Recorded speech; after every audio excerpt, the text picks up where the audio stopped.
Hey guys, how are you all? Welcome back to my channel. Today we will see, what if Naruto accidentally gained Orochimaru's forbidden power? You enjoy, then please like, share and do comments. October 10th, AK 11 p.m. courtyard. Normally on the night such as this, you would think that kids would be asleep at this time. That case would have to provide a slight exception for a 6-year-old boy by the name of Naruto Uzumaki.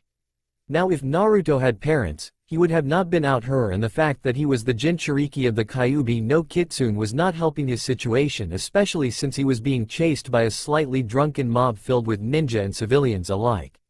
6 years ago, a great battle was fought. The Kyuubi no Kitsune was mysteriously summoned to destroy Konohagakure, but the Yondaime Hokage, Minato Namikaze, was able to defeat it by using a sealing jutsu, but sadly at the cost of his own life.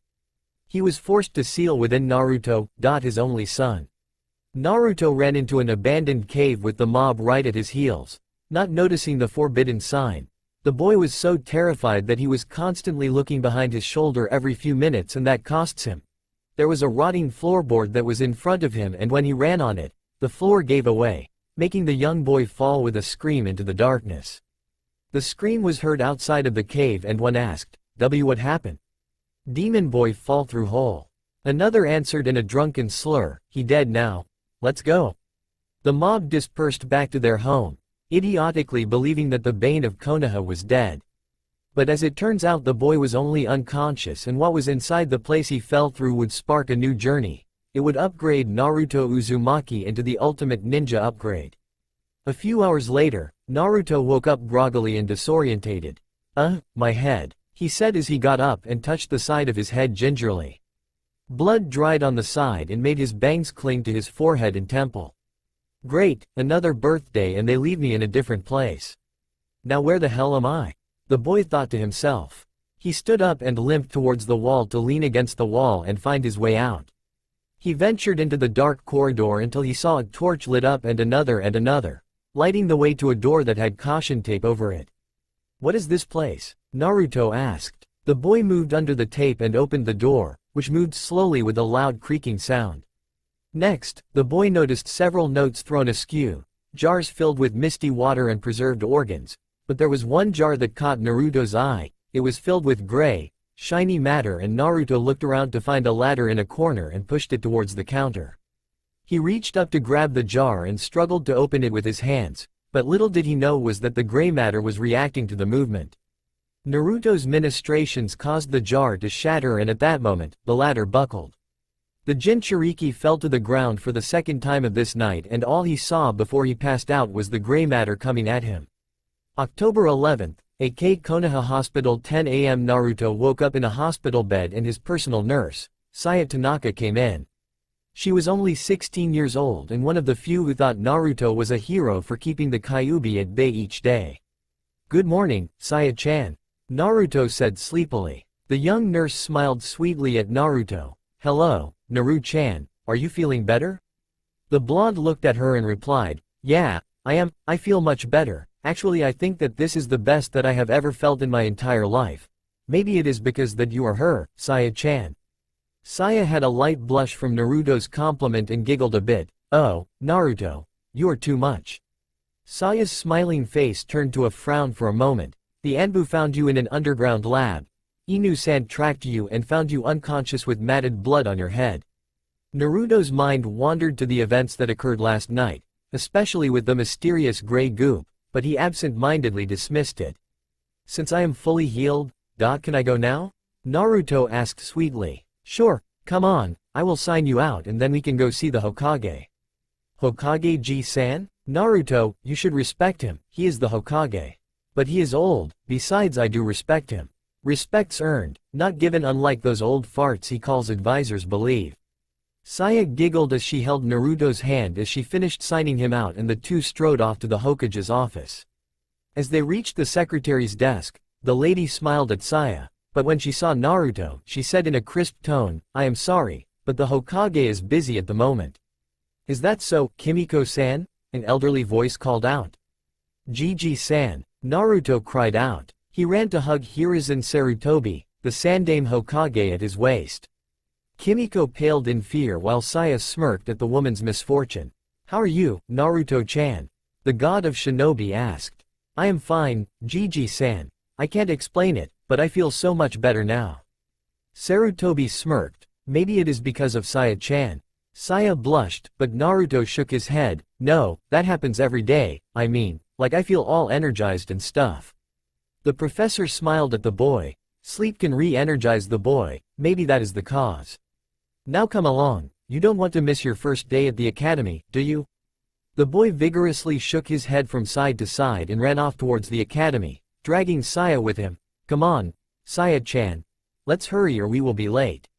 Okay, I am coming, Naruto-kun. As the two went ahead, Sarutobi rounded on Kimiko. I am very disappointed in you, Kimiko. I thought that you would be better than that. The secretary's job is to allow all civilians and ninja to see me for their concerns. That includes Naruto-kun. Sir, Sarutobi silenced the woman with his hand raised. I don't want to hear your excuses. I know the routine with several of my former secretaries. Taking your anger out on Naruto is not the answer. He is not the beast that is sealed deeply within him. Naruto is just like any other child, innocent, energetic, curious and full of life. If you were a demon, this place would be unpopulated at the time you would walk. He turned away. This is only the first warning, 3 strikes and you are out, Kimiko-san. Remember, you are not the only one who has lost someone to the fox and I hate the beast for it, but not Naruto. He is the hero of this village. Do well to remember that or you will regret it. Academy, now remember, Naruto, be polite. Making a good first impression on your teachers will help you in the future. Saya said to him in a serious tone. Okay, Saya-chan, I will. Naruto replied as he hugged her tightly and Saya whispered in his ear. If they are not polite to you at all, I give you permission to prank them good. A mischievous glint appeared in Naruto's eyes as he said, right, Saya-chan. He ran off inside the building and Sarutobi appeared as he said, you have just unleashed hell on those poor teachers, Saya. Some of them need to lighten up or deserve it, plus he sees it as training. Running from Anbu, Jonin and Chunin helps him build his speed and agility and doing that actual task teaches him stealth, that is why I encourage him. Saya said, I believe that Naruto-kun will be a great ninja and maybe someday, a great Hokage. Indeed he will, Saya, indeed he will. I have a feeling that is not all that you feel either. Saya blushed a bit and Sarutobi said, you like him? Don't worry about the age thing. My third girlfriend before I met Bayako was only 13 years apart from me, plus he will be a ninja. Saya looked down at her feet and Hiruzen chuckled a bit at the huge blush on her face. Naruto the boy moved quickly inside of the classroom and found students rushing to sit by friends. He soon found a seat and saw that the person next to it was a bit shy. She had pink hair and jade green eyes. She also had a red ribbon tied in her hair to keep back her bangs from her forehead. Hello, I am Uzumaki Naruto, what is your name? Haruno S. Sakura, nice to meet you, Naruto-kun. That is a pretty name. The Jinchuriki said with a smile. I hope that we can be great friends, Sakura, it will be fun to be in this class with you. The timid girl blushed, arigato. Huh? You gotta speak up some, Sakura-chan. I can barely hear you. A new voice said, I keep telling her that too. Naruto looked to see a blonde-haired girl with pale blue eyes and she introduced herself. Hi, I am Yamanaka Ino. I see that you have met Sakura-chan. I am Uzumaki Naruto, nice to meet you. Ino moved into the seat on Sakura's right-hand side and asked Naruto, are those whiskers birthmarks? Yeah, they are. Just then more students came in and Naruto noticed that his friends Shikamaru Nara, a lazy genius and Choji Akamichi, his pleasantly plump, loyal friend came in. Next, he recognized a Hyuga girl who he faintly remembered saving her from teasing bullies. Alright, class, settle down, a teacher said. The students looked to see a brown-haired man with his hair in a ponytail and a large scar running across the bridge of his nose along with a silver-haired man with a kind smile. The brown-haired man said, I am Iruka Amino and this is your assistant teacher, Mizuki Toji. We will be your teachers for the next 4 years. First, we will start off with introductions. Soon one by one, the students introduced themselves in the front of the class. Okay, now we will be testing your physical endurance. We will be running laps, doing pull-ups, sit-ups, squats and then speed and agility training. Follow us to the gymnasium please. Gymnasium 10:45 a.m. Mizuki said. Okay. Now each of you will run through this obstacle course to test your speed and agility. First up, Aburame Shino. Each of the kids ran through the obstacle course with an average score except Shikamaru, who had the slowest time because he was too lazy to do it. Uchiha Sasuke. Iruka called out. The girls including Sakura and Ino blushed as an eager boy with a dark long-sleeved shirt and brown shorts came into view. He wore the Uchiha crest on his back and had onyx eyes. Instantly you would think he was a bit emo, but his eyes held so much life in them. You may begin, Mizuki cried out. The boy shot off through the obstacle course. He weaved through the hallway where tennis balls were being fired, flying around his head and body, and then he jumped over the mud pit to grab a hold of the rock climb. The young Uchiha scampered up like a monkey and then jumped on the swing to haul him over to the finish line where a crystal orb was waiting for him. Sasuke grabbed the orb and moved through Iruka, who was waiting about a quarter of a mile away. 8 minutes and 43 seconds, you were close to beating the record, Sasuke. Iruka said with a smile. Sasuke nodded and walked back to his classmates with a frustrated look on his face. Why isn't he happy? He got the fastest time out of most of the students here. Naruto thought to himself. Uzumaki Naruto. Mizuki said. Naruto stepped forward and readied himself at the starting line. You may begin, Mizuki shouted. Naruto sprinted through the hallway where the tennis balls were being launched, then leapt over the mud pit to grab a ledge on the rock climbing wall and used his momentum to escalate himself up on the top of it. Then he swung himself down and moved to grab the crystal orb. Next, he sprinted toward Iruka and stopped in front of the man. Iruka had a shocked look at his face and said, I am possible, 4 minutes and 45 seconds, Naruto, you just broke the record. Naruto said in a shocked tone, what? I did? But I wasn't even going all that fast. Iruka asked, did you have any weights that you took off? No, I have never worn weights before. Do you know how to access your chakra? Chakra? What is that? Naruto asked. Iruka said, well, that is strange. You were mostly a blur to your classmates. Even I, a Chunin, had a bit of difficulty tracking you. Naruto thought, what is happening to me? Is it because of that gray matter I found last night? The Jinchuriki was lost in his thoughts as Iruka proceeded to teach them history and Mizuki taught them the basics of taijutsu. He didn't even notice the glare of Sasuke because he broke the record that his older brother, Itachi held, which was 6 minutes and 49 seconds. Naruto's apartment October 11th, aka 8 p.m., under 5 minutes, I did the obstacle course and broke the record. How is that possible? How did I manage to do that? What did that gray matter do to me? Is it some sort of power boost or something? Naruto asked himself as he ate his ramen. I could tell you, Naruto-sama. A voice said in his head. What the hell? Who are you? Where are you and how am I able to hear you in my head? Naruto said, looking a bit startled. Naruto woke up and asked, where am I? In your mind? A gravelly voice said. This was not the voice that contacted me earlier. Naruto thought, then he asked nervously, who are you? Where are you? Behind you, Naruto. Naruto slowly turned to look behind him to see 2 glowing red cat-like eyes and large white teeth twisted in a sinister smile. Naruto froze. What the hell are you? Me? I am the Kyuubi no Kitsune, you pathetic human. Now come and release me from this infernal prison, mortal. Then an angelic voice said, Naruto-sama, I would advise you not to release the Kyuubi for you will lose your humanity if you do. Naruto looked to his left to see a pale-skinned woman with green eyes and dark black hair, wearing a white dress. Who are you, miss? And why do you call me master?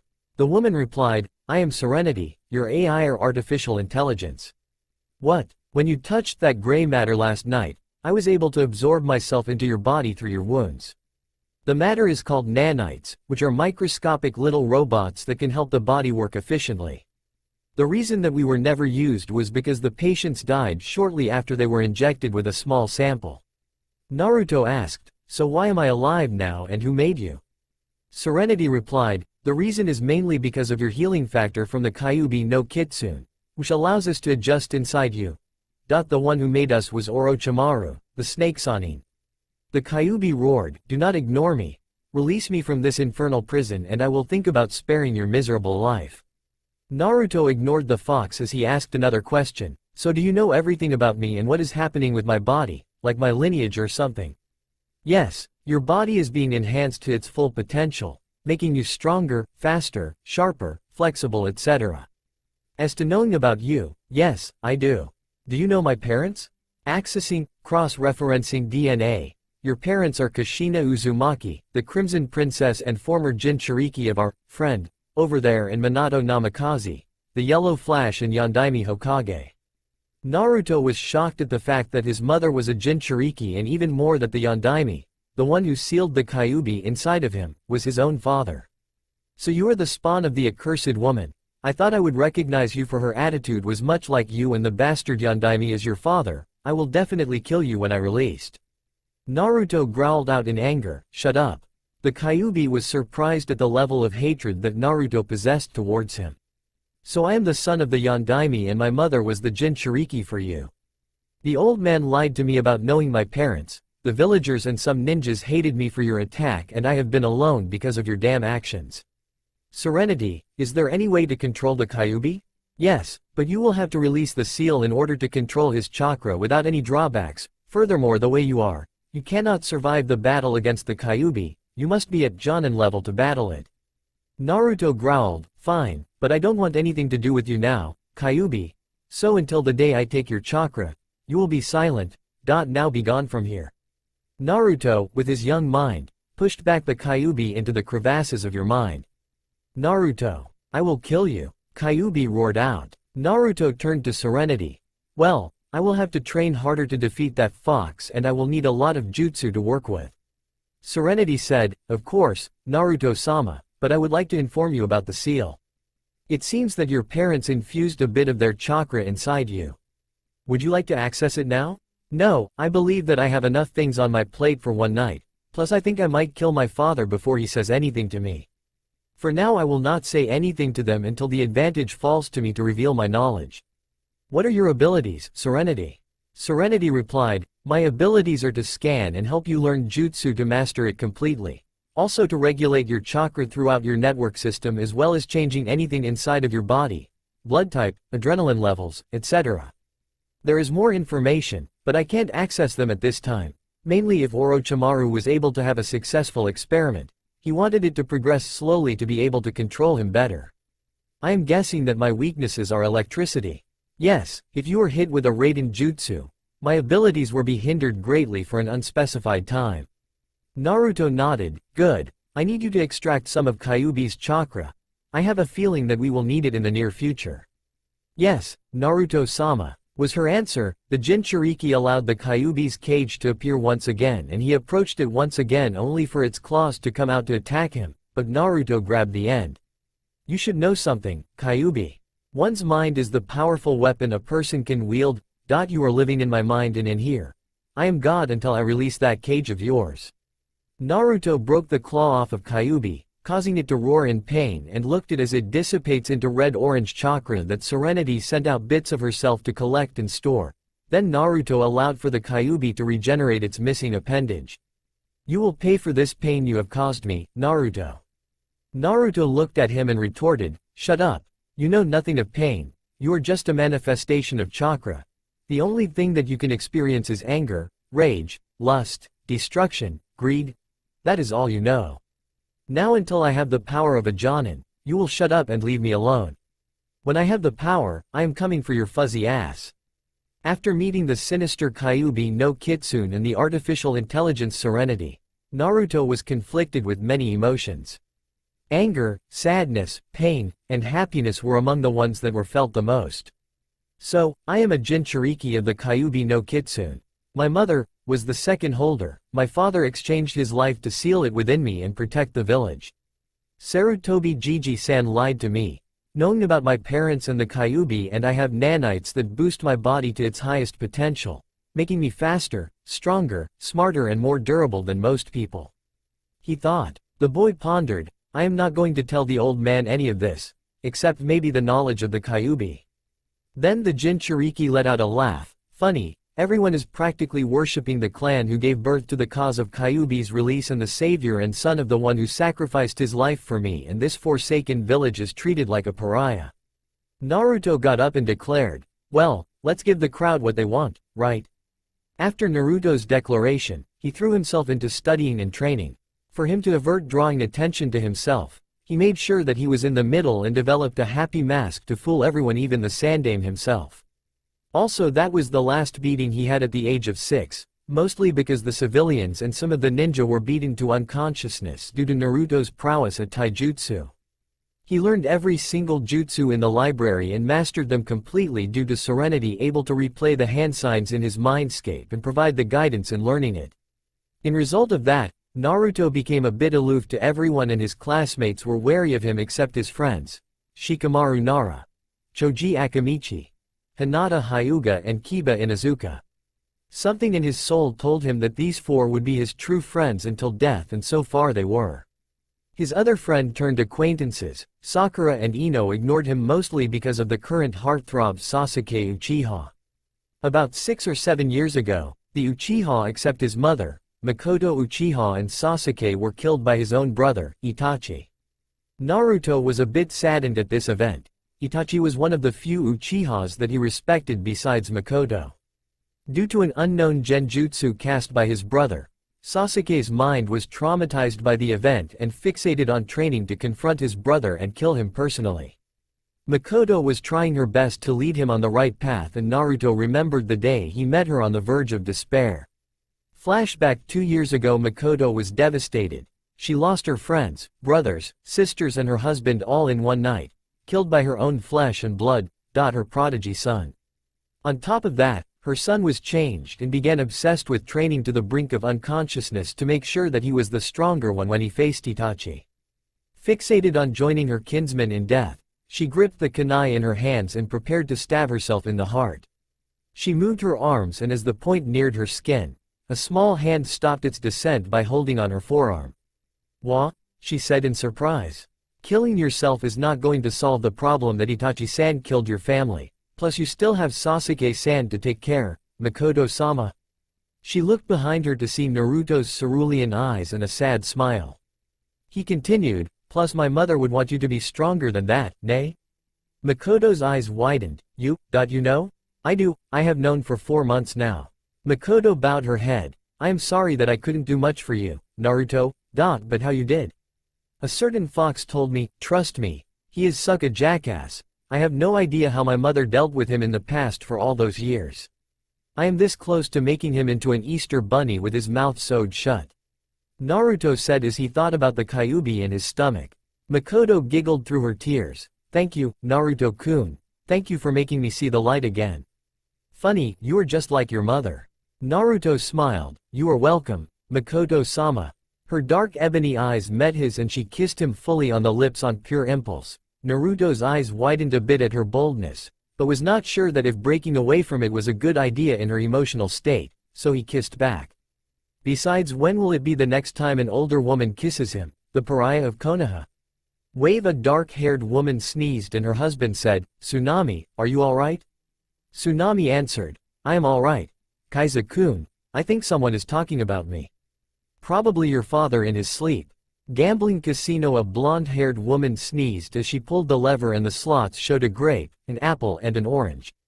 "God damn it," she cried out. "Konoha." When their lips parted, Naruto said, "Wow, that was amazing." Makoto was a bit shocked and covered her lips. "I am sorry, I didn't mean, I mean." Naruto smiled. "It is alright. You were emotional, and it takes away the worry of me having to lament on my first kiss if I happen to die on a mission."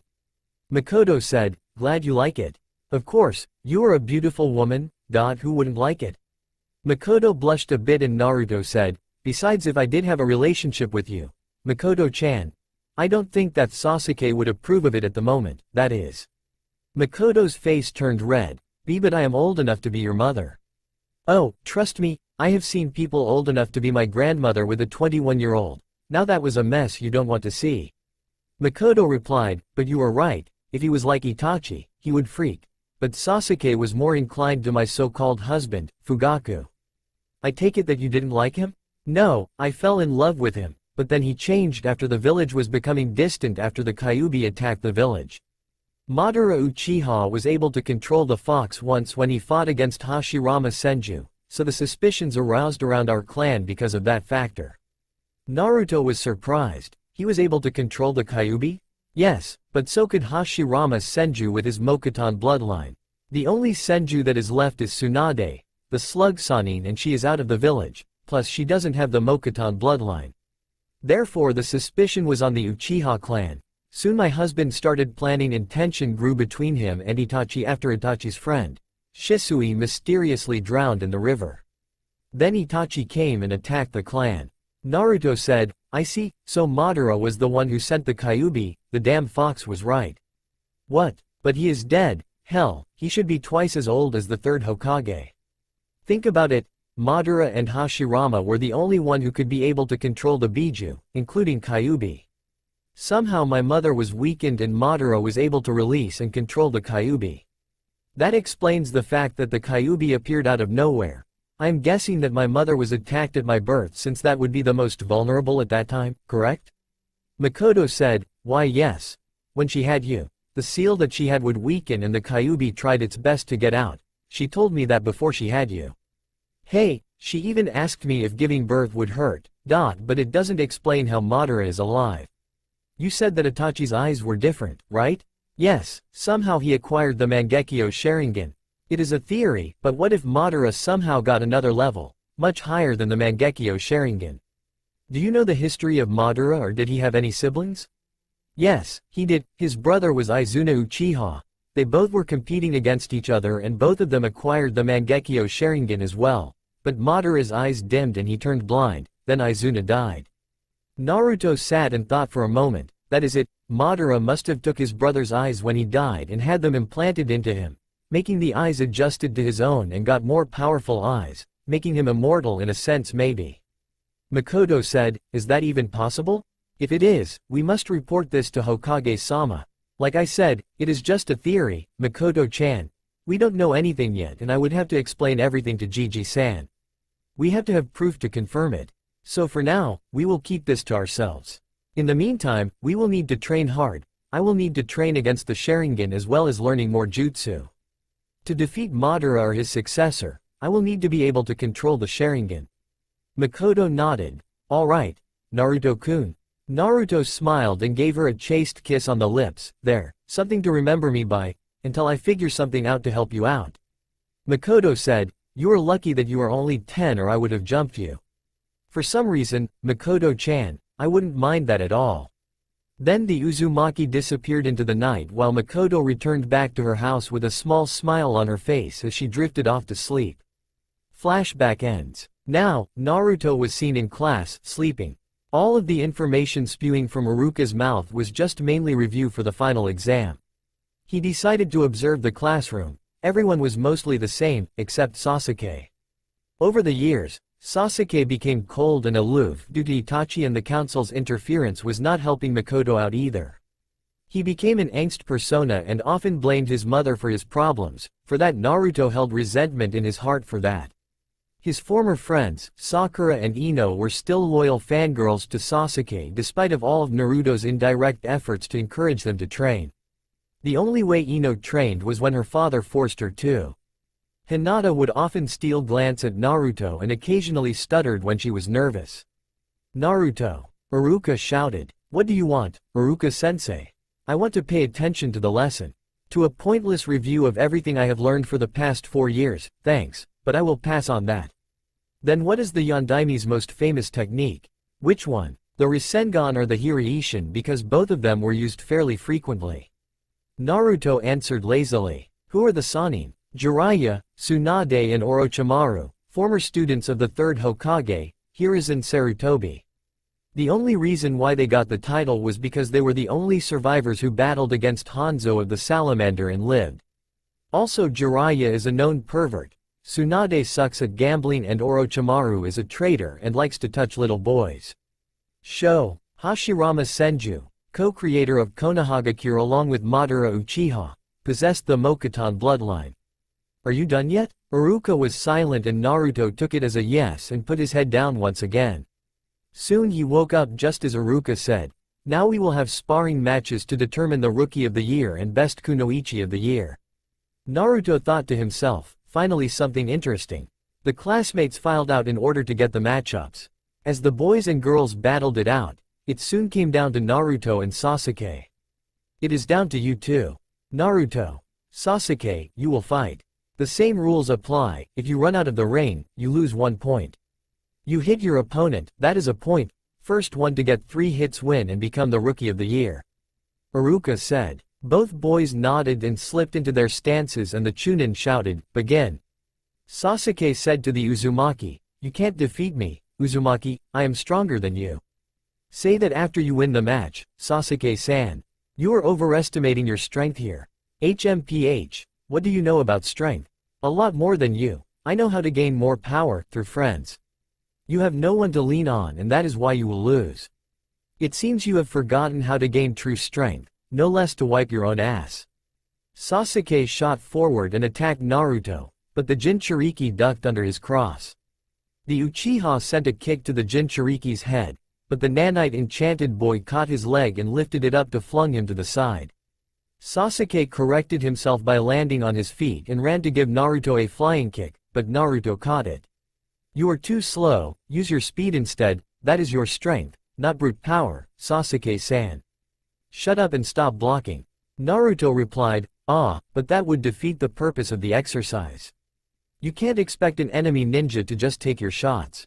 Sasuke sent a flurry of punches only for Naruto to block his shots and then Naruto decided to end this charade by moving himself in Sasuke's guard and attacked him. The boy moved forward and gave the Uchiha a left cross, causing the arrogant boy's head to snap to the right. Next, the Jinchuriki rushed in and sent a right elbow to the face. Sasuke managed to block the elbow strike to his head while making a fatal mistake. He used 2 hands to do it, allowing Naruto the opportunity to use his left hand to embed itself into Sasuke's gut. The boy stumbled back and then Naruto sent the back of his fist into Sasuke's neck and then did a spinning back fist to Sasuke's head with his other arm, effectively knocking him out. Winner. Naruto Uzumaki. The fangirls excluding Ino and Sakura protested, no way. Sasuke-kun couldn't be defeated. The idiot must have cheated. Yeah, he is an idiot, only an idiot. Iruka rubbed his temples, for the umpteenth time, will you shut the hell up? The Uchiha was brought down swiftly and he is even unconscious, plus I am a censor, so I would know if chakra was being used at all and Naruto hasn't done any ninjutsu or genjutsu. Wake up and face reality. Sasuke Uchiha lost the match. Then he turned to Naruto, congratulations, Naruto, you are the Rookie of the Year. Give the title to Sasuke-san. Then one girl asked, why? Are you admitting to cheating? No, because I don't want the title to go to my head, besides now that Sasuke knows that I can beat him, he will begin to abhor the title until he beats me. As for the cheating, we are fucking ninja, we are supposed to cheat. Next, the battle for the Kunoichi of the Year was underway, but mostly everyone decided to ignore the battles since they were mostly catfights and shouting matches since the majority of the girls were fangirls. Needless to say, Hinata became the Kunoichi of the Year, which she gracefully accepted since the accomplishment would please her stoic father. Alright, you are dismissed, tomorrow will be your graduating exam, so be sure to review the henge, kawarimi and bunshin. Iruka said. Then the class has dispersed while Naruto took the courtesy of taking Sasuke back to his house.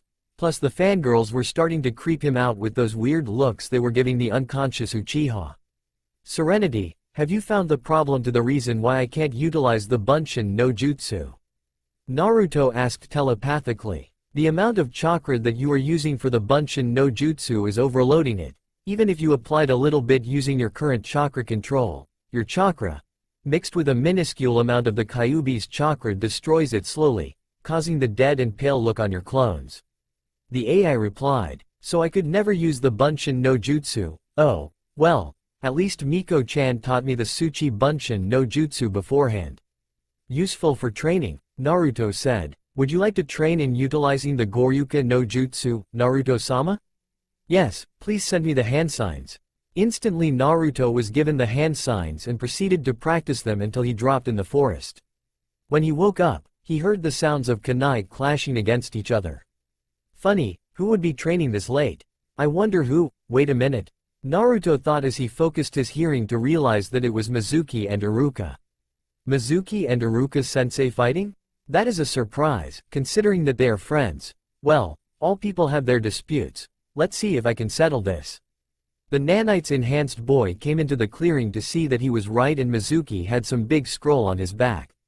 The silver-haired Chunin was able to knock out Iruka and was poised to kill him, but Naruto rushed out to give him a knee strike to the face. "You," Mizuki said as he got up, clutching his nose. "Yes, me. Going somewhere, Mizuki?" Mizuki gave the boy an evil smirk. "Good, I could frame you for this. If you were dumb like that seal I put on you should have done, you stupid demon fox." Seal? Naruto thought. Serenity, check for all seals excluding the Shikifujin. Acknowledged, scanning, scan complete. It seems that you have a total of 11 seals on your body. With the nanites, you broke the 2 Yamanaka seals that inhibits your ability to retain information, 4 seals hindering your chakra control, a loyalty seal, a vanity seal, a judgment seal, a paralysis seal in case you leave the village without consent and a death seal. Alright, I will deal with this problem later. Naruto replied to the AI. By then, Mizuki was done with his rant and Naruto attacked the Chunin at full speed. The Chunin stood no chance as Naruto beat him into a pulp. He took the scroll off of the defeated Chunin and it opened to reveal the Jutsu Kage Bunshin. Serenity, make a copy of the scroll of seals please. Analyzing. The process will take 30 minutes and the Anbu Black Ops will be here in only 5 minutes. Then just copy the Kage Bunshin instead. We will copy the scroll another time. That jutsu will be useful to use. Naruto re-rolled the scroll and went over to the unconscious Iruka after Serenity finished copying the jutsu description and hand sign. The Anbu arrived and took the scroll while Iruka was admitted into the hospital while Naruto sat beside him as he went over the seals on his body. The death seal was planted by Homura Mitokado. The loyalty and paralysis seal were placed by Danzo Shimura. The vanity seal was placed by Mita Haruno, Sakura's aunt. The judgment seal was placed by Fugaku Uchiha and the chakra inhibitor seals were placed by Mizuki, Shisui Uchiha, Akito Akamichi and Sengoku Inazuka.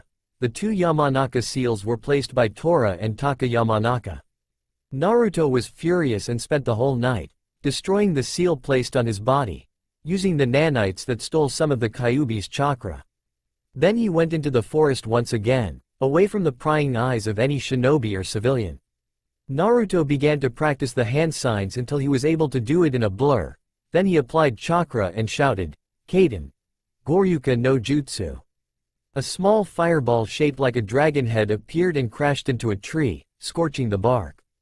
Good, it actually scorched the back, but the jutsu is supposed to be like the Gukakyu though? Unlike the Great Fireball Jutsu, therefore it requires more chakra to produce the desired effect, Naruto-sama. Serenity said in his mind, "Try again." Naruto nodded and this time, he applied more chakra to the jutsu, Kaden. Goryuka no Jutsu. The fireball morphed into a dragon's head and attacked the tree, scorching the tree halfway into it. Better, but that jutsu took a lot. How much? About 25% of your reserves. But the Kage Bunshin takes up only 1%. Your elemental affinities are non-existent, but it proves that fire will be a bit difficult for you to master unless you do elemental manipulation. Naruto was now confused. What is that? According to the library database that was implanted by Orochimaru, every ninja is connected to at least one of the elements: fire, water, lightning, wind and earth. Through that affinity, you can perform elemental jutsu earlier, some more than others. Unfortunately, Orochimaru made it that I can't access this information until you are at Chunin level at least. Naruto said, "Clever man, it's okay. Serenity, I do want to be strong, but not too quickly to arouse suspicion about my true self. Now that is it for training, time to rest." The secret heir of the Namikaze clan strode to his home and slept. Next day later, Naruto woke up early and went into the classroom to meditate just as everyone was walking in. Many of them stared at Naruto for a moment and continued talking, others tried to get his attention, but to no avail. Soon the Uchiha came in and saw the so-called Dobi sitting down Indian style in his chair with his eyes closed. "Hey, Dobi, why are you praying? To pass this exam?" Naruto said, noting, "HMPH, if you are praying that hard, maybe you should quit." Again, Naruto said nothing, making the Uchiha bristle with anger at Naruto's ignorance. The foolish Uchiha attacked Naruto with a punch, but then the Kyuubi jailer caught the punch and cracked one eye open. Please refrain from associating with me, Uchiha. Due to our test, you are going to need that hand of yours to pass, and I would hate to have to explain it to the council why your wrist is broken. Sasuke's face began to grimace as Naruto's hand tightened around his wrist. Now dismiss yourself from my presence. Sasuke moved away as usual, rubbing his wrist, and his fangirls surrounded him. Why are you always antagonizing Sasuke? One of them said angrily at the boy. Yeah, he is the last Uchiha. Now does it look like I really care about his status, and he is not the last Uchiha. He is the last loyal male Uchiha, that is all. A.N. Alright, you all know who already passed, just picture that Naruto used the Tsuchi Bunshin.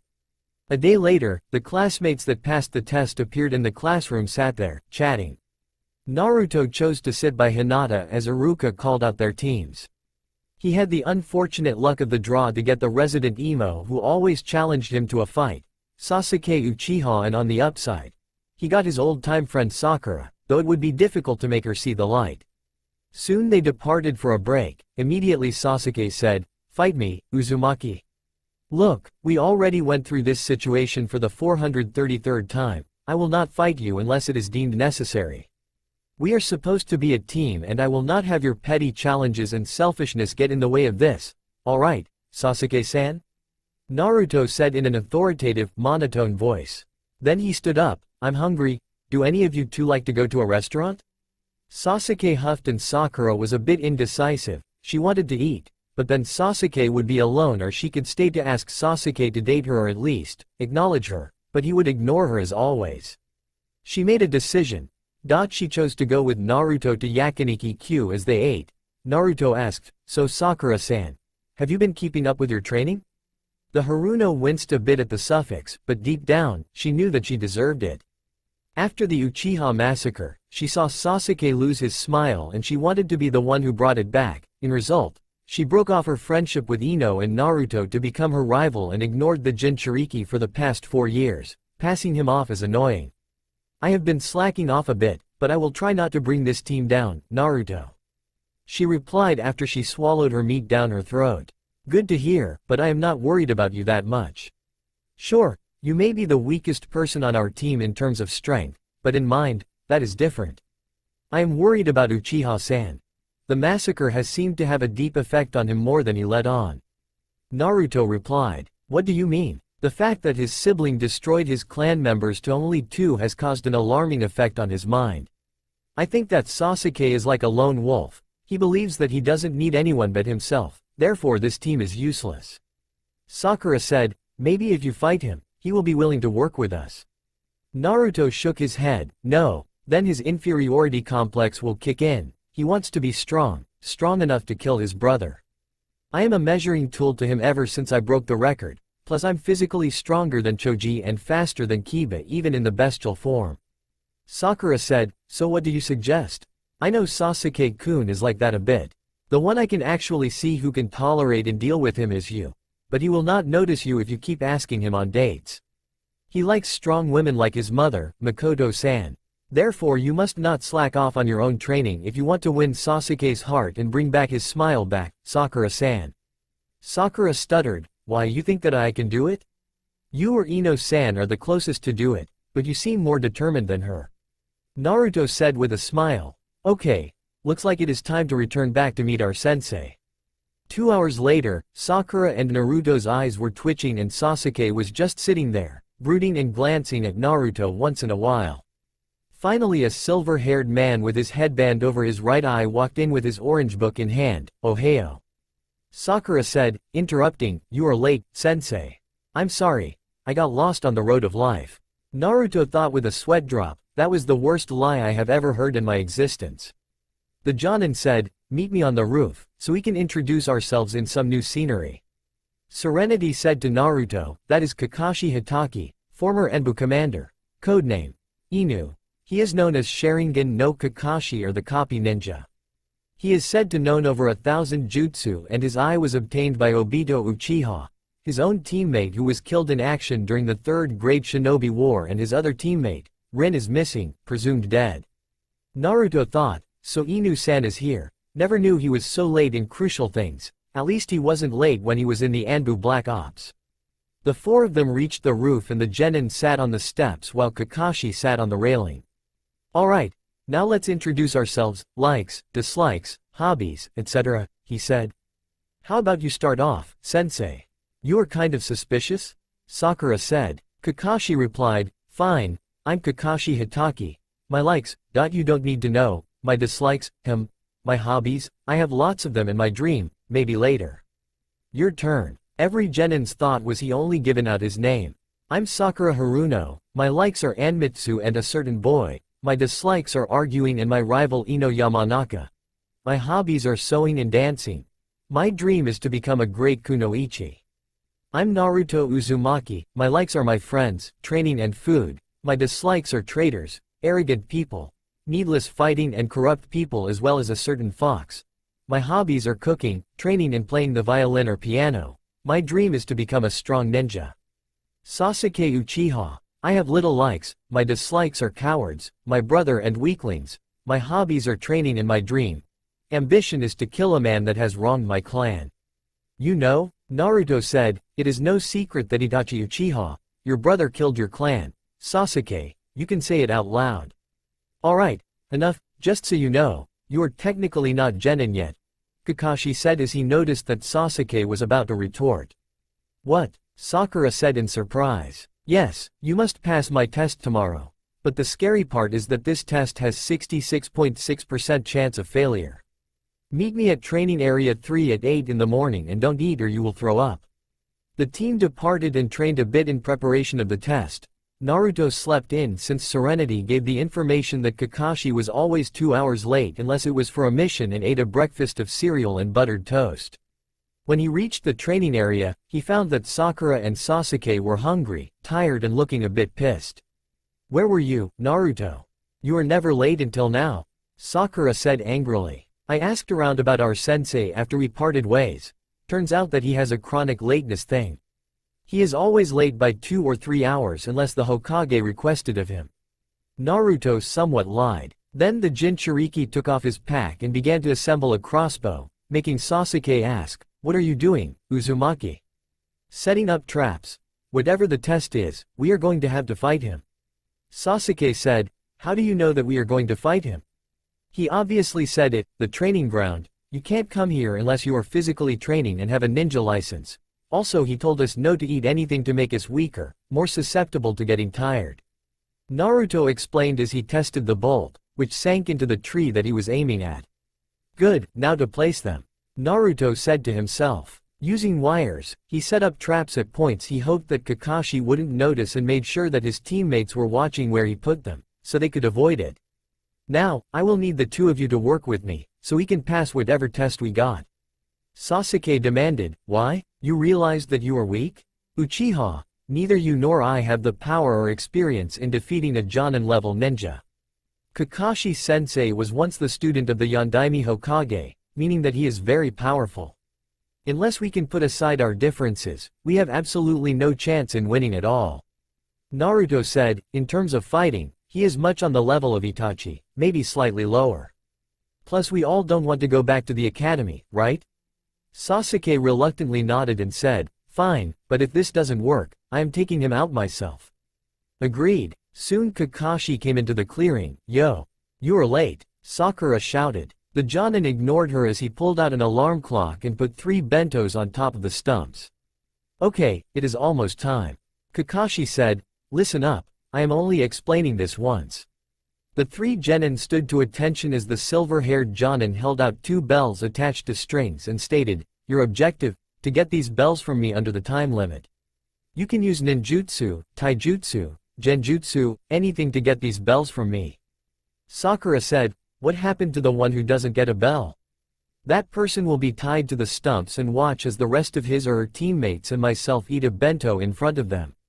When fighting me, I suggest that you come at me with lethal force. Kakashi said seriously. Sasuke said, HMPH. I bet all of us can kick your ass without breaking a sweat. So says the Rookie of the Year. Sasuke bristled in anger and charged at him with a kunai in hand. Naruto's eyes caught Kakashi's movements as the Jonin took the Uchiha's armed hand to place it behind the head of the young genin. Ma, I didn't tell you guys to start yet. Kakashi said with an eye smile. He is very fast, I could hardly keep up with him a bit when he did that maneuver. Well, he is my father's best student due to his record.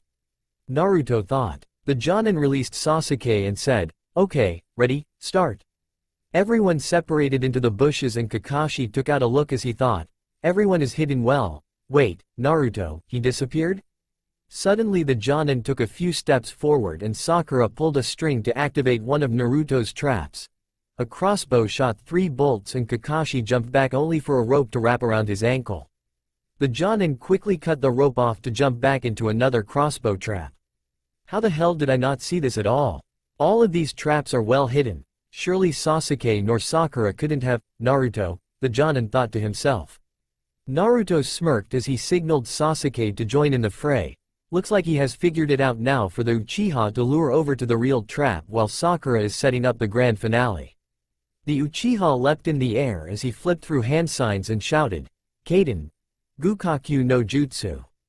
Kakashi's eyes widened. Even a genin shouldn't be able to do that jutsu yet either. Kakashi replaced himself with a log only for a trap to activate and shoot out kunai at the Jonin.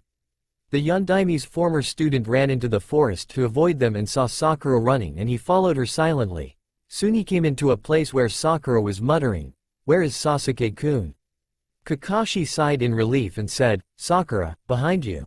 She turned to see Kakashi use a seal as he stated, Megan. Narukumi no Jutsu. Sakura was silent and then she screamed and fell backwards. Kakashi said, finally, something. Then he heard Sakura shout, Fubaku Hojin. The explosive tags surrounding Kakashi placed on 4 trees trapped the Jonin, causing him to be unable to move. Then Naruto came out to take the bells and said, good job, Sakura, we passed the test regardless that these aren't the real bells. What? Sakura said. That was the Kage Bunshin no Jutsu after 1 hit. He slapped the clone and it dissipates into a puff of smoke. Come on, I sense that Kakashi is at the stumps with Sasuke. Stump. Each of you has passed. I am surprised that you 3 were able to work together despite that you didn't get the bells. Sakura said, actually, sensei, Naruto was the one who figured out the test and all, plus he did set up the traps. Kakashi thought, so he was the one who did it. Fits his profile as a bit of a strategist like Shikamaru. He must have convinced the 2 of them to work together through some logic. Then he said, look at this stone. This stone holds the names of all of the ninjas, who gladly gave their lives for this village. So I want you to remember this. Those who break the rules are trash, but those who abandon their comrades are worse than trash. Naruto gave a soft smile, the way he said that was kind of cool. He thought to himself. Kakashi said, alright, while we eat, I need to know what are your jutsu, strengths and weaknesses. Sasuke said, I know my family jutsu, which are all Kaden jutsu, the academy jutsu, taijutsu, I don't pay attention to my weaknesses. Sakura replied, I have good chakra control, taijutsu and only know the academy jutsu, my weaknesses are stamina and arsenal of jutsu. Naruto replied, I know all of the D-rank jutsu in this village and can perform them without hand signs, some of the C-rank, taijutsu. My weaknesses are genjutsu, almost practically the whole library is my arsenal as of this moment. Everyone's eyes widened, what? Yeah, after each day, I went to the library to learn jutsu besides the academy jutsu. The D-rank I have in my arsenal such as the Shunshin or Kanashibari are all mastered, all I need is the chakra molding. Sasuke thought. This loser mastered his jutsu to the point of no hand signs? Just how powerful you are, Uzumaki. Kakashi said, this is particular, but he shouldn't be able to progress this fast with those seals on his mind. Then he said, alright, then, Team 7 will officially start their mission first thing in the afternoon tomorrow. With that, each of them left to their homes. Naruto was walking home until an Anbu with a Neko mask attached to her face. Uzumaki-san. Hokage-sama would like to see you for a moment. Naruto nodded silently and the woman took the young ninja to the tower. When they reached and walked inside the door, Sarutobi said, Naruto, come in, I assume that you know why you are here. Naruto said quietly, I assumed that Kakashi-sensei notified you that I can do D-rank jutsu without using any hand signs in my extraordinary capabilities? Yes, that is correct. You know the whole library and you can do D-rank jutsu without hand signs. Yes, I can. It's easier considering that I have no parents and hardly any friends. I didn't have to do anything except train, sleep and go to the academy.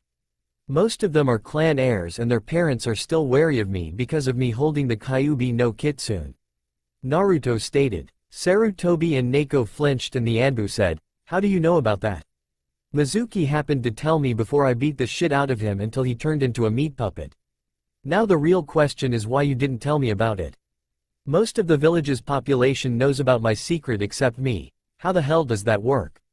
Sarutobi said, "It was in the best interest that you didn't know about it until you were ready to know." Naruto said with a hint of anger, "Oh, and when was that going to be?" "When I became a Chunin. Jonin? Anbu? You could have told me when I got out of the academy, so I could have figured out a way to use its power rather than stumbling on it and going out destroying things like a common child playing with scissors. I could have potentially killed someone by accident." Sarutobi replied, "That could have been one of the scenarios, so I took some precautions in the events of that scenario." "So it was you who authorized those seals on me as well?" Naruto questioned. "What are you talking about?" Sarutobi said, "Don't play dumb with me, Hokage-sama. I am talking about the Yamanaka seals that inhibit my mind. You authorized it and don't try to lie to me. I have trained myself to sense when people lie. When you lie, your eyes tend to flicker up to the left, indicating that you are story weaving instead of remembering events." Quote, Sarutobi sighed in defeat and replied, "Yes, I authorized those seals to be placed on you and those were the only ones that put there, so you could be a bit hindered in the intelligence department, but how did you know about them?" "I destroyed them last night." The Kyuubi was so grateful to tell me about them and in turn, I stole some of its chakra to destroy them the night Iruka-sensei was hospitalized. "I understand your position, but you should have told me about this to avoid this conversation that we are having now." Sarutobi bowed his head slightly as he muttered, "Just like Yakumo-san." Naruto heard his muttering due to his advanced hearing and thought, "Serenity, check the database of the whole population. Search for the name of Yakumo." Searching, 30 hits on the name of Yakumo, both civilian and ninja. Narrow it down, she is a former ninja and has a seal placed on her. Yakumo Kurama, the heiress of the Kurama clan and sole survivor of the main branch.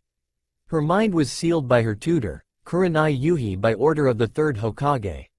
Her clan's specialty is genjutsu. Their illusions are so powerful that they can create real effects. Due to the drawbacks of her power since she was the most powerful of them, causing her body to become very fragile and created a second personality, dubbed as the Ito. It is a monster that could take over and use her power for destructive purposes. Yakumo uses her paintings as a medium to direct it. She is currently under surveillance by Anbu and medics. Naruto said, "Serenity, what is my blood type?" AB positive. Hers is the blood type O positive. "I see, I will need you to convert my blood type to O positive." "Yes, Naruto-sama, it will take 2 weeks to do so." Naruto was silent and then thought, "Postpone that until I tell you to do so." Understood? Naruto turned to Sarutobi, who was talking, but luckily Serenity brought him up to speed, so Sarutobi or Neiko wouldn't get suspicious about him talking to the Kyuubi. Naruto answered, "Fine, Sarutobi-jii-san. Good, now that we understand each other for now, I will let you go. Just promise me that you will not contact the Kyuubi under no circumstances, got it?" Naruto nodded, "Of course I won't. The bastard was rather too rude, demanding me to release it from its prison and he will think about sparing me." With that, he left the presence of Sarutobi and Neiko to go home. Sarutobi thought, I guess that I can trust you, Naruto, but I will have Kakashi keep an eye on you." The Jinchuriki went into his makeshift work study and sat down to work on his latest project.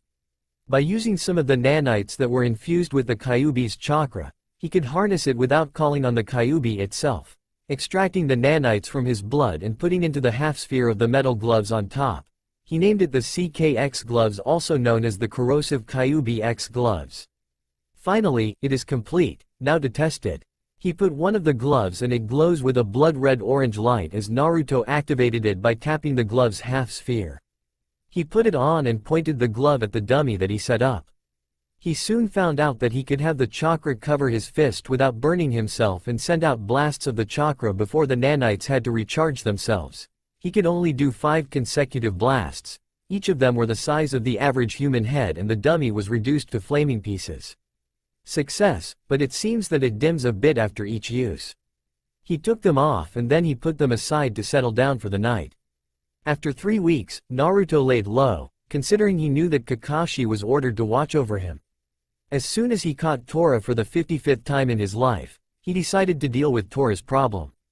"Tora, sweetie, come to mommy," Lady Shijimi called out, and then Naruto felt Tora's claws sink into his chest and said, "Lady Shijimi, before I hand Tora over to you, may I speak?" "You may." Naruto took a deep breath and said, "I believe that I know the problem over Tora's habit of running away." "Oh, what is it?" "With all due respect, Lady Shijimi, but I believe it is the way you are handling her." "Excuse me? You are practically smothering Tora a bit too much. I am going to set Tora down in the middle and let her come to either of us. Hokage-sama will know the instant I use chakra at all in case you believe that I am controlling her." He set Tora down in the middle and said, "Stay, Tora, good girl."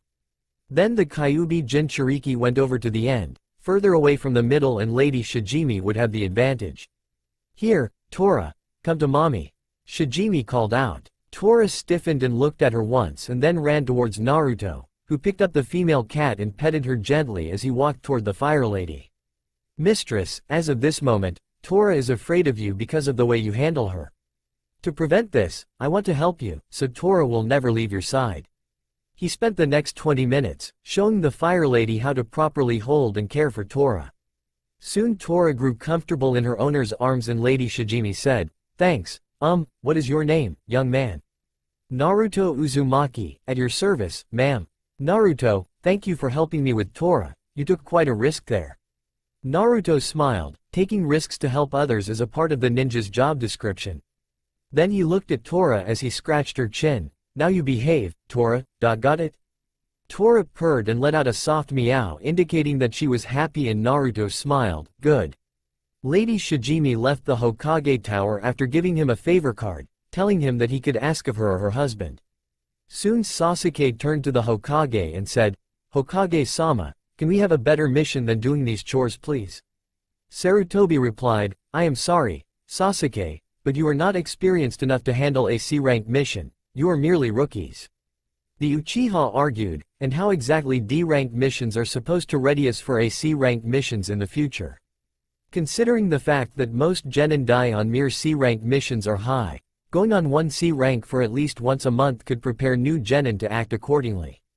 Naruto thought, it seems that Sasuke tends to grow a brain miraculously when he wants something.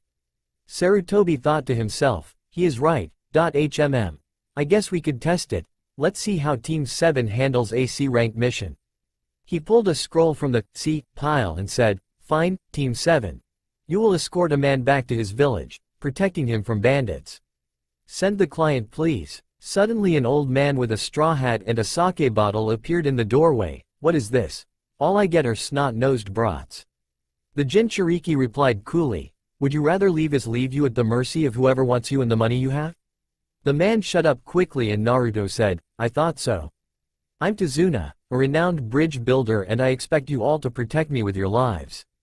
Kakashi turned to his genin and said, "Team, I want you to pack for at least 2 weeks and meet back at 1100 hours.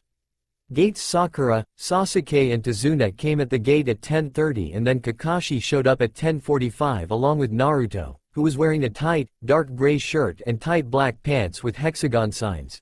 A.N. Picture South Pole logo, traveling up to his knees.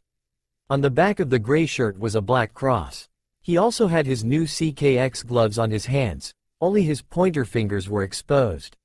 He also had black shinobi sandals and 2 kunai holsters on each leg. "What is up with the attire, Naruto?" Sakura asked. "I figure something is going to happen and needed to get rid of that jumpsuit." Naruto replied when in actuality, the jumpsuit was a chakra inhibitor along with a tracking seal itself, planted by one of the Anbu that hated him. His or her code name was Panther, and he made a mental note to prank and or humiliate the bastard. Then Sasuke asked, "What about the gloves and gold rings around your wrists?" The gloves are to regulate chakra to act as a repulsion device or send out blasts of flaming chakra. They can also burn the person or thing that I am aiming or punching at. As for the rings, they are suppressing my chakra. They left immediately and they were silent until Sakura decided to break the silence. Sakura said, "So, Tazuna-san." Tazuna said, "What?" Sakura asked, "You're from the wave country, right?" Tazuna answered, "So what of it?" Sakura turned to Kakashi, "Are there any ninjas in that country?" Kakashi said, "No, not in wave, but there are others. The culture and customs are different, but hidden villages do exist along with their own ninja. In many countries, the meaning of a shinobi village is that it has military power. An island country like Wave doesn't hold any interference with a shinobi village and therefore doesn't need any ninja protecting them. Within the various countries, the ones that stand out are Konoha, Kiri, Kumo, Suna and Iwa. Thus they are referred to as the 5 great shinobi countries. They are ones that have leaders called Kages. The 5 Kages, Hokage, Mizukage, Raikage, Kasekage and the Tsuchikage are the ones that rule over the thousands of ninja all over the world." Sakura said, "So then we won't encounter any foreign ninjas?" Kakashi said, "Of course not, there is never any kind of ninja combat on a C-rank mission." They passed a puddle and Naruto tapped his gloves to activate them just as he heard a whistling sound and he turned to see Kakashi trapped in a bladed chain with 2 mist ninja attached to the ends. "One down," one of them said. Then Kakashi was cut into bloodied chunks and then the ninjas appeared behind Naruto as they said in unison, "2 down." Naruto crossed his arms and aimed at their chest, "Yeah, 2 down." He blasted their chest point blank, causing severe burns on the torso and they fell to the floor, writhing in pain. Sasuke rushed in with ambition to attack one of the twins mercilessly while Naruto moved to the other one and placed him in a sleeper hold. "Alright, Sasuke, he is unconscious, no need to punish his face now," he said calmly and Sasuke got off of him with a blush while Kakashi appeared out of the shadows. "Well done, you two." Sakura asked, "How did you?" The 3 ninja answered, "Kawarimi." Tazuna asked angrily, "Why did you do that?" "I need to see who they were after. It seemed that they were after you, Tazuna. Care to explain why these ninja are after you and don't even try to lie?" Kakashi said with a stare. Tazuna said, "My village is very poor and we didn't have enough money to afford over a C rank." Kakashi said, "Due to the ninja, that means that this should be a B rank or even an A- rank mission now. We are operating outside our duties now." Sakura said, "I think that we should quit, this mission is way too advanced for us." Kakashi said in a serious tone, "I suggest that you start telling us the reason, Tazuna-san." Tazuna said, "The truth is, my village is very poor and there is a super dangerous man that is after my life now. His name is Gato." Kakashi said, "The Gato of Gato Company?" Tazuna nodded. "He officially runs a shipping company, but secretly he sells drugs, illegal items and women along with children as slaves, using ninjas and thugs to take over countries and businesses. I understand that if you don't want to continue, my daughter would be miserable over my death and my grandson would hate Konoha with his whole heart." Kakashi and Naruto's sweat dropped. "We will continue the mission." The Jonin said, "Tree Fortress? Failed? What the hell do you mean, failed?" A short, pudgy man shouted. "If you are supposed to be the best, I wouldn't have paid big for your skills." The man took his sword and held up dangerously close to the midget's face. "Do stop your bitching, there's nothing to worry about. I, with Kabikari Hucho, will take the hit myself along with my colleague here." Gato gulped. "The enemy has hired ninjas with tremendous skills and since the Oni brothers have failed, they will on guard." The man said, "HMPH. Remember who you were speaking to? I'm Zabuza Momochi, the demon of the mist." Later in the forest, there. Naruto said, snapping a shuriken in the bushes. The 2 groups stopped as the Jinchuriki investigated to see a rabbit twitching and forth bubbling from its mouth. Sasuke snickered, "Only a rabbit? You're afraid of a rabbit?" Naruto took the rabbit and gave it to Sakura to pet and soothe the scarred bunny, ignoring Sasuke's comment and asked, "Sakura, what kind of hair is that?" Sakura inspected the rabbit and said, "It's a snow hare." Naruto nodded, "That is right. Their fur always changes colors with the seasons. Since it is spring now, its fur is supposed to be brown now." Sakura caught on, "But its fur is white, which means, someone kept it as a pet and used it as a decoy.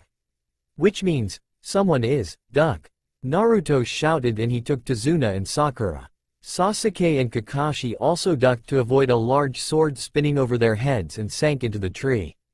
Kakashi said, Zabuza Momochi. Serenity said, Zabuza Momochi, an A-rank Nukenin from Kirigakure, specializes in water jutsu and the silent killing technique. He attempted to assassinate the Sandaime Mizukage, but the plan failed and he was forced to flee. He is also a former member of the 7 Shinobi Swordsmen of the Mist and the reason that the Bloody Genin exams were ended since he slaughtered over 100 students in cold blood to graduate. Naruto thought, looks like Sensei will have a bit of difficulty dealing with this guy. Zabuza said, sorry to bother you but I need you to hand over the old man. Kakashi said, unfortunately we can't do that. Team 7, protect Tazuna, Manji formation. He uncovered his headband to reveal his Sharingan eye, I will handle this. Zabuza said, a shame, oh well, at least I get to fight against you, Kakashi. Then Zabuza pulled out Kabikari Hucho and stepped onto the lake, Ninpo. Kirigakure no Jutsu. The rogue Jonin faded from their sight. Kakashi thought, since he is known to be proficient in the art of silent killing, he'll come after me first. Sakura shouted, the mist is getting thicker. Then Zabuza's disembodied voice, 8 choices, liver, lungs, spine, clavicle vein, jugular vein, brain, kidneys and heart. So many choices, which one should I go after? Then a blast of killing intent hit everyone, but Naruto shook it off due to the mob attacks. On the other hand, Sasuke was gripping his kunai and was freaking out. So, this is it, a battle between Jonin. The air is so thick with suspense. It makes you want to kill yourself to end it. Sasuke, calm down, I will protect you to my last breath. Kakashi said. They looked up in the Jonin's face as he said, I will not allow my comrades to die. Everyone blushed at the saying as Zabuza appeared in the middle of the Manji formation. I wouldn't bet on that. Zabuza swung the cleaver, game over. Kakashi moved quickly and stabbed Zabuza in the stomach, only for him to turn into water and the real Zabuza appeared behind the Jonin. Sensei, behind you. Naruto cried out, but it was too late. Sakura screamed as Kakashi was sliced in half in front of her, but then the blood turned into water as well. What, a Mizu Bunshin? He was able to copy me in this mist? The ex-mist nin thought. Don't move, Kakashi said as he held a kunai to his neck, it's over. Zabuza chuckled, you are good, Kakashi, I admit that. You managed to copy my Mizu Bunshin and actually made it say something you would say. On top of that, you yourself even used the Kirigakure no Jutsu to hide yourself. Clever, but not clever enough. Zabuza chuckled louder, hehehe, it's over? Yeah, right, the real Zabuza appeared behind the Sharingan wielder, I am not that easy to fool. Sakura said, that one was a fake one too. Zabuza swung Kabikari Hucho at the Jonin's head, but Kakashi ducked as Zabuza used the momentum and the pommel of his sword to send a powerful kick to Kakashi. Sakura shouted, Sensei. Sasuke thought, so he is strong in taijutsu and ninjutsu. Caltrops? Zabuza said, looking at the bank of the river, what do you think I am, a fool? Kakashi popped out of the water. Why, is this water so heavy? He thought. Then Zabuza appeared behind him. Suiden, Suiru no Jutsu. Kakashi cursed, damn, I was too careless. Zabuza said, it will be a bit easier if you can't move, we will finish things later. Mizu Bunshin no Jutsu. A clone appeared on the shore, hehe, you all play act ninja except for those 3. But you know what? A real ninja is someone who has survived numerous brushes with death. Run, you 3 are no match for Zabuza and his clone can't follow you for long. Kakashi cried out, those who break the rules are trash, but those who abandon their comrades are worse than trash. Naruto stated as he ran forward at Zabuza with his right hand in flames. He jumped in the air and shouted, take this. Blaze rush. He put out his fist out to the Mizu Bunshin, scorching it into steam and then took out a folded shuriken from his pack, Demon Wind Shuriken. Windmill of Shadows. He launched it at the man and Zabuza said, amateur. He caught the shuriken, but a second shuriken was sprang forward, but Zabuza jumped over it as he said, no shuriken can touch me. The shuriken changed into the real Naruto with a kunai in hand and replied, then how about a kunai? He launched it and Zabuza had to move to avoid it, only to suffer a scratch on his cheek. "You little brat," the swordsman yelled out, only for Kakashi to resurface in time to block Zabuza's assault on Naruto, catching the Fuma shuriken on the back of his glove. "You, are not touching my student," Kakashi said with a glare. Zabuza's eyes widened at the glare before regaining his composure. "Good work, Naruto. Your scheme was brilliant," Kakashi said with a smile. Then he glared at Zabuza. "Just so you know, the same trick doesn't work twice on me, so shall we?" Zabuza and Kakashi jumped away and did hand signs at breakneck speed, finally ending with the Tori sign. Suiden. Suiryuden no Jutsu. Everyone watched as the two water dragons battled it out. So many hand signs, but in seconds, he copied them perfectly. Sasuke thought. The water fell to see Kakashi and Zabuza at a standstill. "Strange, what's going on?" Zabuza thought as he jumped away. "He copied my movements completely." Kakashi finished, reading them? Zabuza thought in shock. "The hell? Is he reading my mind? Damn it, that," Kakashi voiced, "freaky eye is pissing me off, right?" Zabuza shouted, "You can't beat me, you monkey bastard. I'll make it so you can never open that mouth again." He flipped through hand signs until he saw something unnerving. That is, me? That's impossible. Is this a genjutsu?" Kakashi saw his chance and shouted, "Suiden. Daibakufu no Jutsu." Zabuza said, "What? Impossible. He was blasted by the water vortex as he thought. He did my jutsu before I was able to perform it." His back slammed into the tree and Kakashi threw kunai, pinning him to the tree. "It's over, Zabuza Momochi," he said. "Can't you see into the future?" Zabuza said fearfully. Quote, "Yes." The copycat answered, "I saw your future, death." Before the Nukenin could reply, two needles stuck themselves deeply into his neck. "Heh, it seemed your prediction came true." The Konoha ninja along with Tazuna turned to see a masked figure in a tree. Kakashi checked Zabuza's pulse, seeing that he was truly dead. "Thank you for helping me take down Zabuza," the hunter ninja said with a bow. Kakashi said, "You're welcome, Hunter Nin." The Hunter Nin shunshined down and grabbed the corpse. "Your battle is over for now and he must be disposed of or the enemy will reveal our secrets." Then Kakashi took down his headband and fell on the floor, unable to move. "Tazuna's house, are you two going to be alright?" Tsunami asked worriedly. Kakashi answered, "We should recover in a week and Zabuza will have to do the same." Sakura shouted, "With you down, how can we defeat someone that even you couldn't defeat?"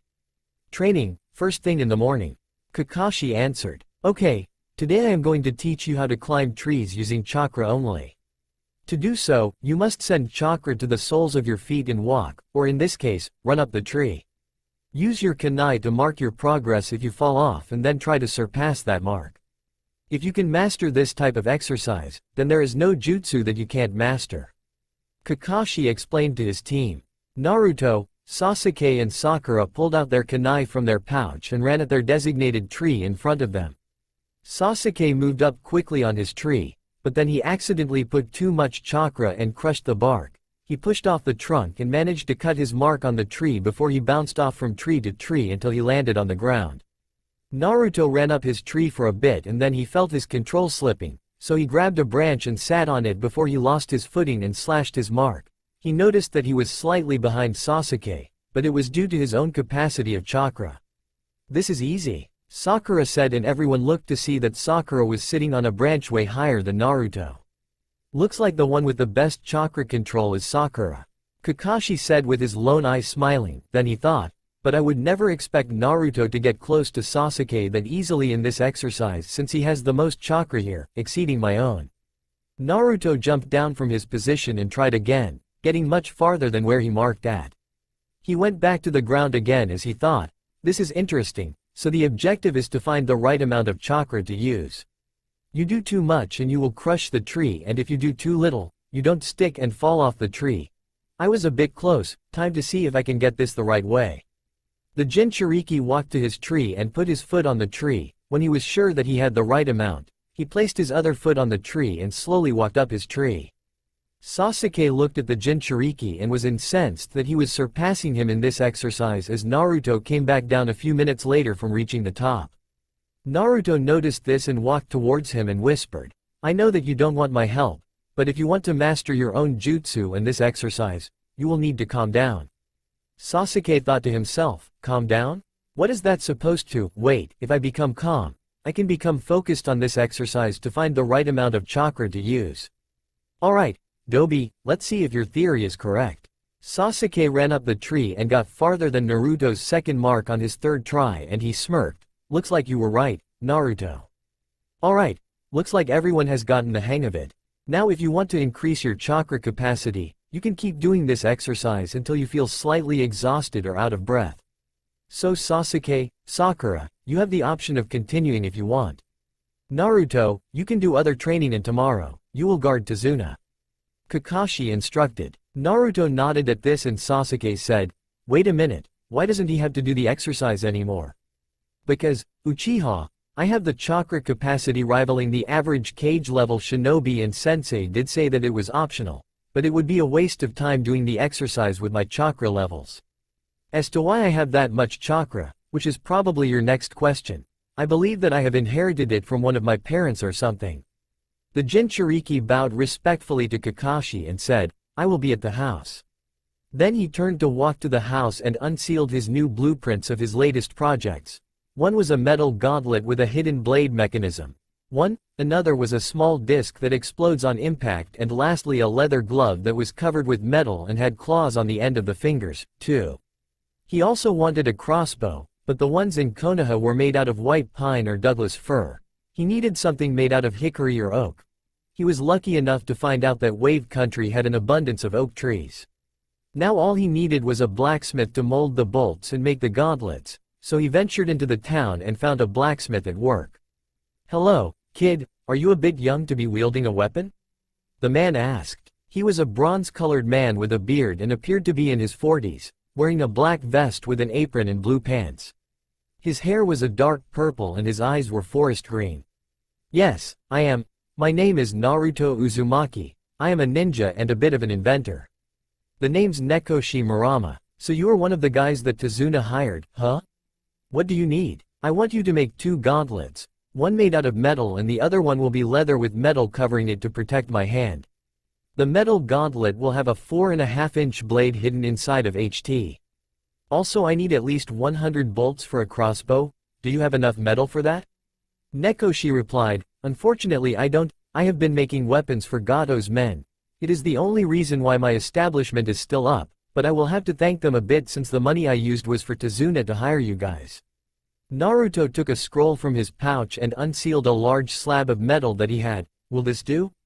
Nekoshi smiled. This is enough to make twice of your bolts and have some left over to make your gauntlets.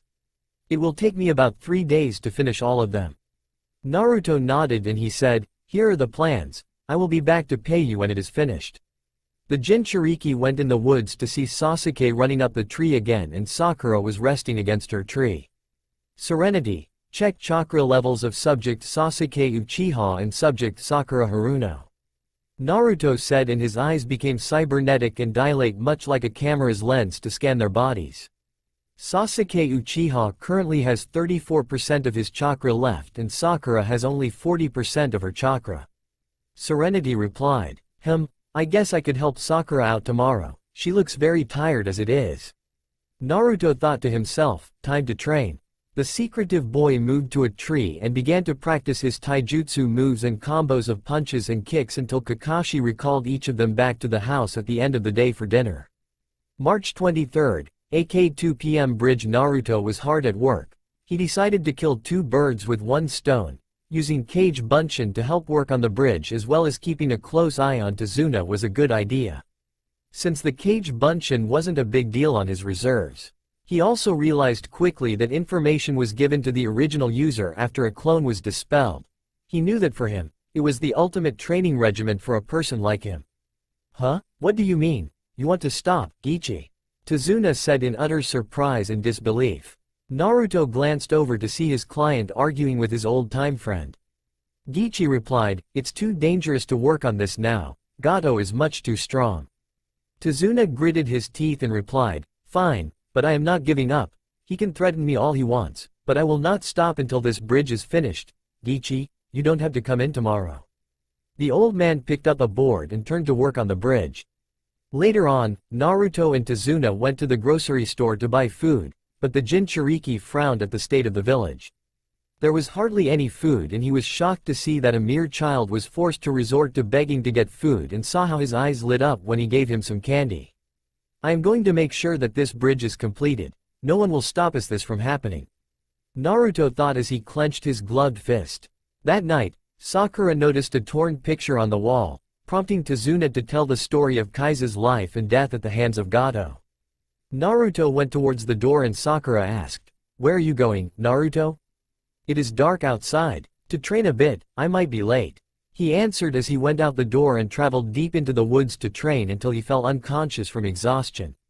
Soon he was awakened by a pretty girl dressed in a pink yukata with a black ribbon tied around her neck. "You know, it is bad to sleep out here without Gato's men lurking about. I could say the same about you. It is not like thugs to not harass a pretty lady such as yourself. Miss, I'm Naruto Uzumaki. Hiku is my name. What are you doing here, Naruto-san?" "I was training. I am a ninja. I want to be strong to protect the people here. No one should suffer like this. Kids shouldn't be out begging for food on the streets," Naruto said in a serious tone. Hiku reflected back to her hardships as an orphan until she met her master. "Well, keep working hard on it, Naruto-san. I am sure that you are pretty strong as it is." "Thanks, Hiku-san. Make sure that Zabuza heals up soon." Hiku stiffened and the Jinchuriki said to her, "You're sent and I recognize your voice when we met you 2 days earlier. I am not going to kill you. I am going to extend the same courtesy to you since you obviously had the chance to kill me in my sleep, but for some reason you didn't."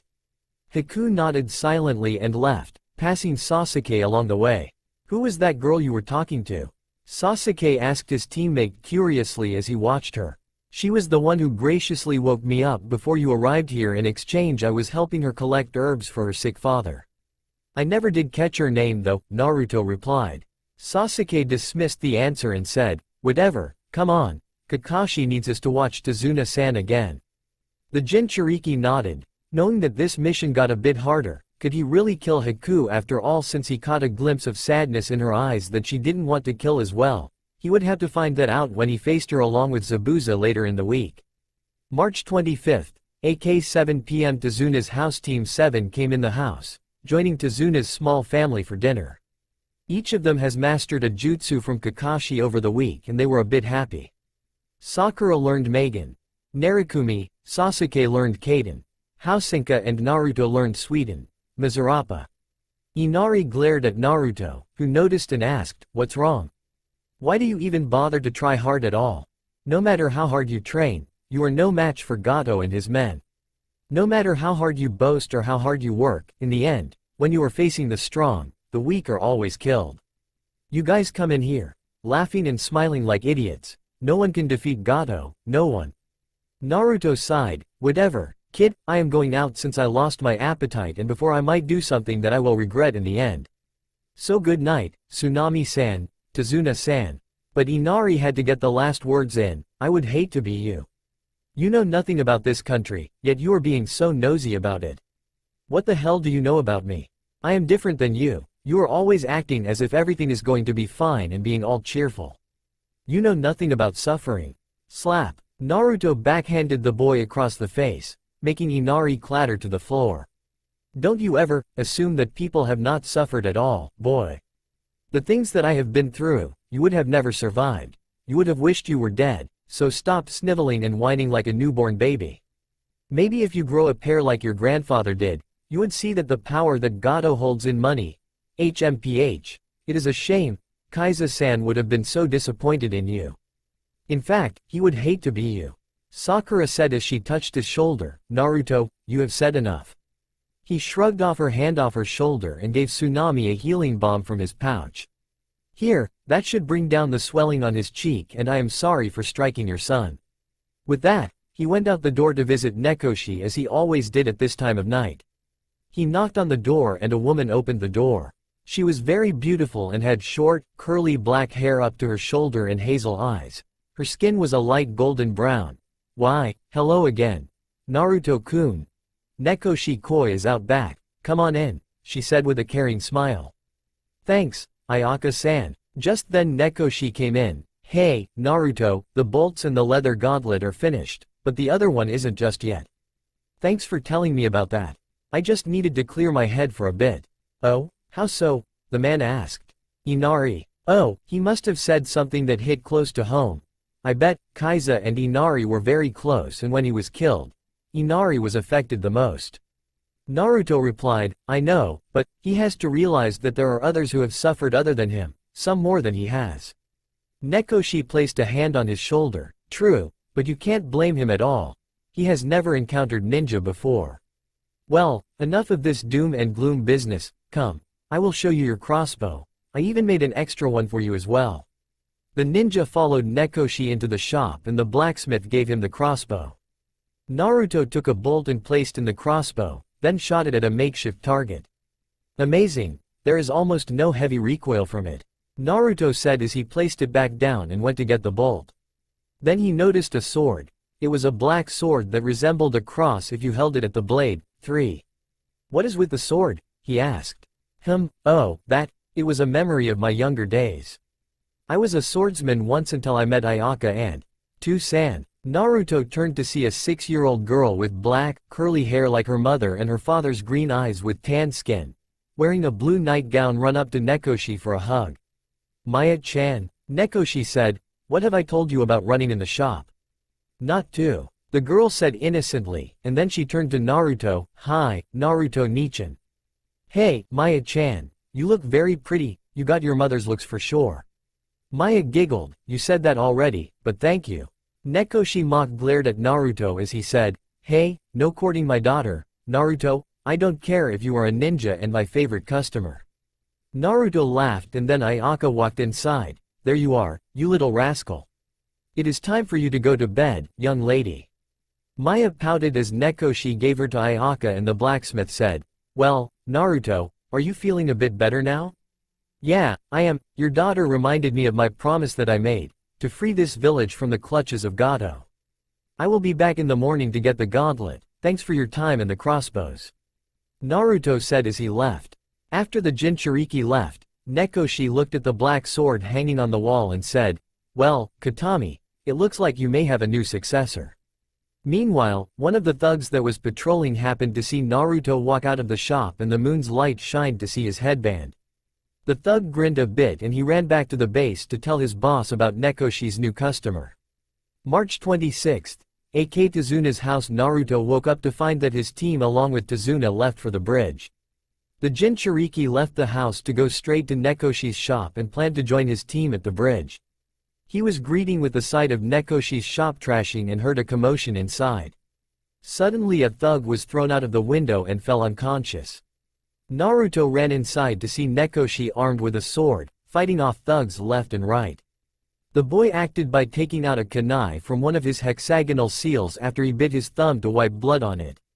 He slashed a thug's back, making him arch in pain, and then Naruto kicked him out the same window his companion was thrown out of. The thugs were alerted to the new threat and attacked the Jinchuriki.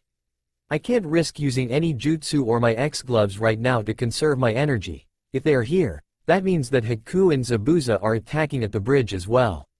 He thought to himself. Naruto ducked under a slash from a thug's sword and gave him a punch to the face to stab at his leg. He moved to the left and slashed at another's arm, but the brigand avoided it and went low for Naruto's legs. The Jinchuriki jumped and kicked the thug in the face, making him fly into the furnace, and he screamed in pain before he died burning. Just then Nekoshi fell to the ground and Naruto screamed out, Nekoshi. He slashed and stabbed furiously through the 3 remaining thugs to get to the fallen man. Are you alright? Naruto asked. Behind you. Naruto quickly launched his kunai behind him, which lodged itself into his last adversary's throat, and Nekoshi used his remaining strength to lift his sword upward and stab the man in the chest. What happened? The thugs broke into my shop. I was able to hide Maya and Ayaka in the cellar before I was able to get my sword to block them. Damn bastard got me with that sneaky stab in my leg. It seems that the years grew on me. Nekoshi coughed up blood and Naruto said, hold on, I will get you to a doctor. You will be all better and… No, Naruto, it is too late, for me. No, it's not, we could get you to a hospital, come on, stay with me, Nekoshi. You have Maya and Ayaka to think about. Nekoshi smiled, he, if you knew my real name, you wouldn't save me at all. What? My real name is Kazuma Murama, the Black Cross, a former Kiri ninja and former member of the 7 Shinobi Swordsmen of the Mist. So you knew Zabuza? Serenity said, he also killed a village populated with over 400 people and he slaughtered them, women, men and children. Yeah, I knew him, he was a bloodthirsty kid, so that's who Gato hired, huh? Yeah, Naruto said, crying a bit, and Nekoshi put his hand on the Jinchuriki's shoulder. Hey, don't worry about me, right now. You have got to protect your friends, so I want you to take everything here, including my sword, Katami. She will serve you well. Naruto said, but Naruto, don't question me, you are like the son that I never had. Now please grant my final request please. The Jinchuriki bowed his head and said, fine. Tell Maya, and Ayaka, that I love them very much. I will be back to see you soon, Nekoshi said quietly. And then he closed his eyes and smiled as he drew his last breath. Naruto let out a cry of anguish and sobbed for the loss of his friend, who acted like a father figure to him for a few moments. Then all of his sadness turned to anger and that anger turned into rage. Naruto quickly got up and geared up for war, taking everything. He sealed the weapons into a scroll and took Katami to seal in his hexagonal sign on his upper right thigh. Next, he went to the cellar and opened it to find Ayaka coming out with a flying pan swinging wildly. Naruto caught her wrist, saying, Ayaka, it's me, Naruto. She opened her eyes and said, Naruto-kun? Where is Nekoshi-kun? The Jinchuriki said, I couldn't save him, I came too late, it is probably my fault. One of Gato's men must have seen me with my headband on and brought wrath upon your family. I am sorry, Ayaka-san, I am so sorry. Ayaka blinked back her tears at the loss of her husband and hugged Naruto. It's not your fault, Naruto. You see, during his last battle, Nekoshi was poisoned and the poison attacked at his muscles. He couldn't do anything strenuous such as sword fighting or use chakra at all. By doing blacksmithing, he was killing himself little by little, and the doctors told us that it was going to be his last year with us. But what about Maya-chan? Naruto said, has she been told about his condition? Yes, but she still believes that he will never die, but I do think that she knows that Nekoshi will be gone. That is why I let her spend so much time with him. Ayaka said sadly, he was always optimistic when things would go from bad to worse. Naruto nodded silently and turned away. Ayaka-san, please don't let Maya-chan come into the shop until I am finished taking out the trash. Then I am going to find the person who ordered the hit and kill him, Gato and possibly Zabuza. Naruto spent the next minutes, taking out the bodies with the help of his clones and burned their corpses, which were covered in oil, and used a kaiden Gukakyu on them. Next, he took Nekoshi's body, which Maya was crying on, and sadly pried her away from it to bury him beside the house. Then he cleaned the shop, making it devoid of blood on the ground and the smell as well. Alright, I want you two to stay here. If I don't return, come to Tazuna's house because I will possibly be incapacitated. Ayaka nodded. How did he die? He died as he lived, Ayaka-san. He died with love in his heart and a smile on his face. He said. Maya cried out after Naruto left. I hope you killed them all, Naruto-nichan. The Jinchuriki ran out the door towards the bridge with the look of murder in his eyes. He reached the edge to see Sasuke on the ground, but Naruto suspected that he was in a death state like Haku did with Zabuza. When the girl dropped her mirrors and went after Sakura and Tazuna, Naruto leapt out of the shadows and thought, they will all pay for this injustice. Haku looked up in shock to see that the Jinchuriki come down upon her hard and fast. With quick thinking, she made a ice senbon and blocked his assault. What the? Naruto grabbed her arm and snapped in two, making her scream in pain. Then he kicked her in the abdomen and sent a crushing axe kick to the head, making her fall to the ground.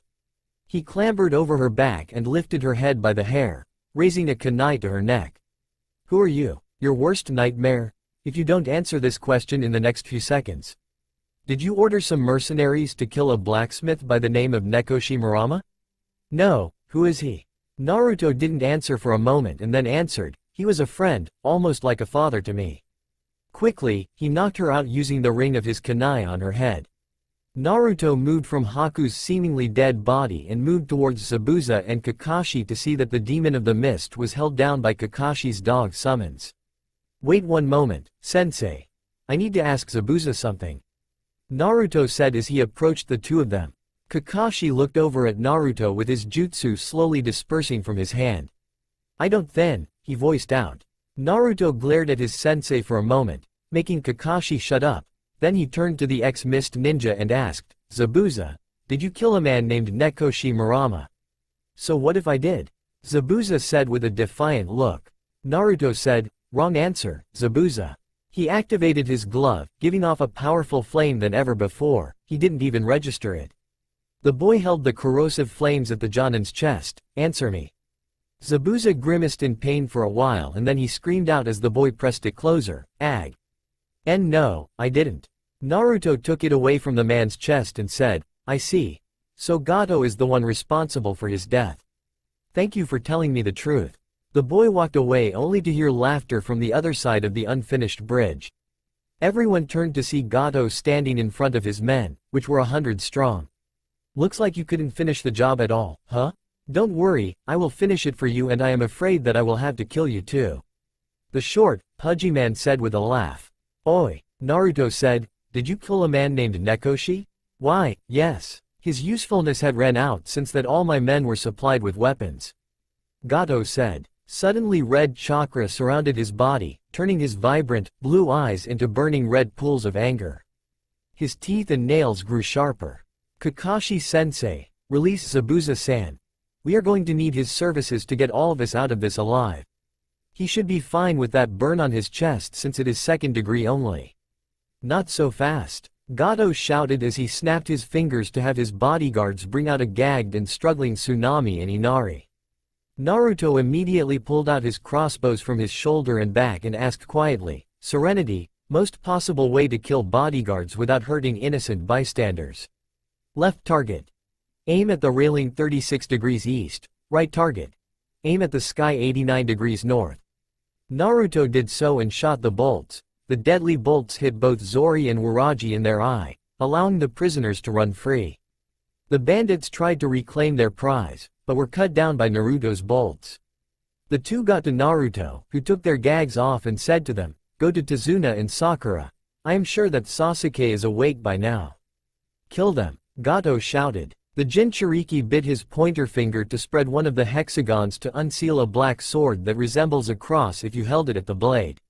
"One thing, Zabuza. You kill Gato, I kill you. Got it? Fei, whatever, kid."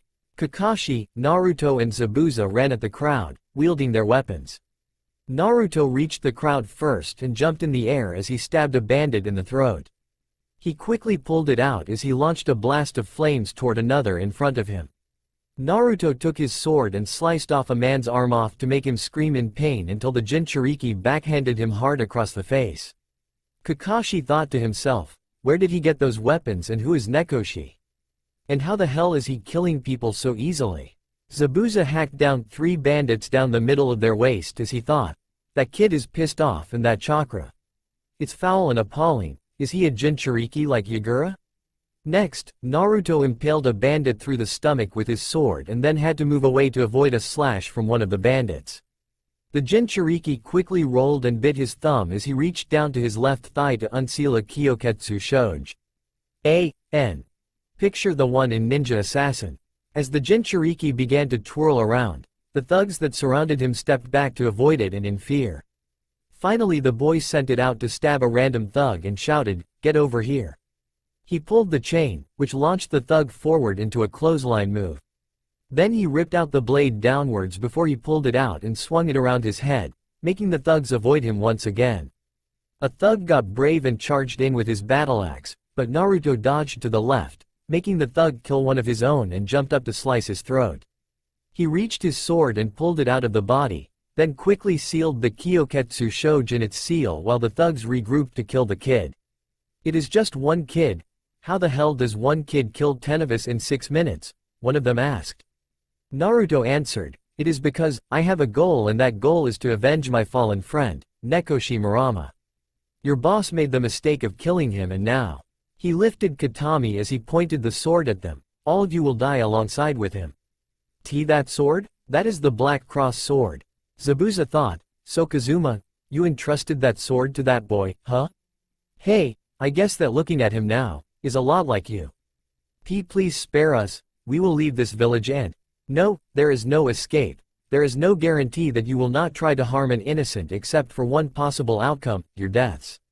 You made a wife lose her husband and a daughter, her father. I am acting on the will of those two and my friend, will be avenged. Wait a moment. Naruto threw a kunai at the protesting thug, which lodged within his throat. The Jinchuriki placed his sword through the loop of his belt securely and took out his crossbows.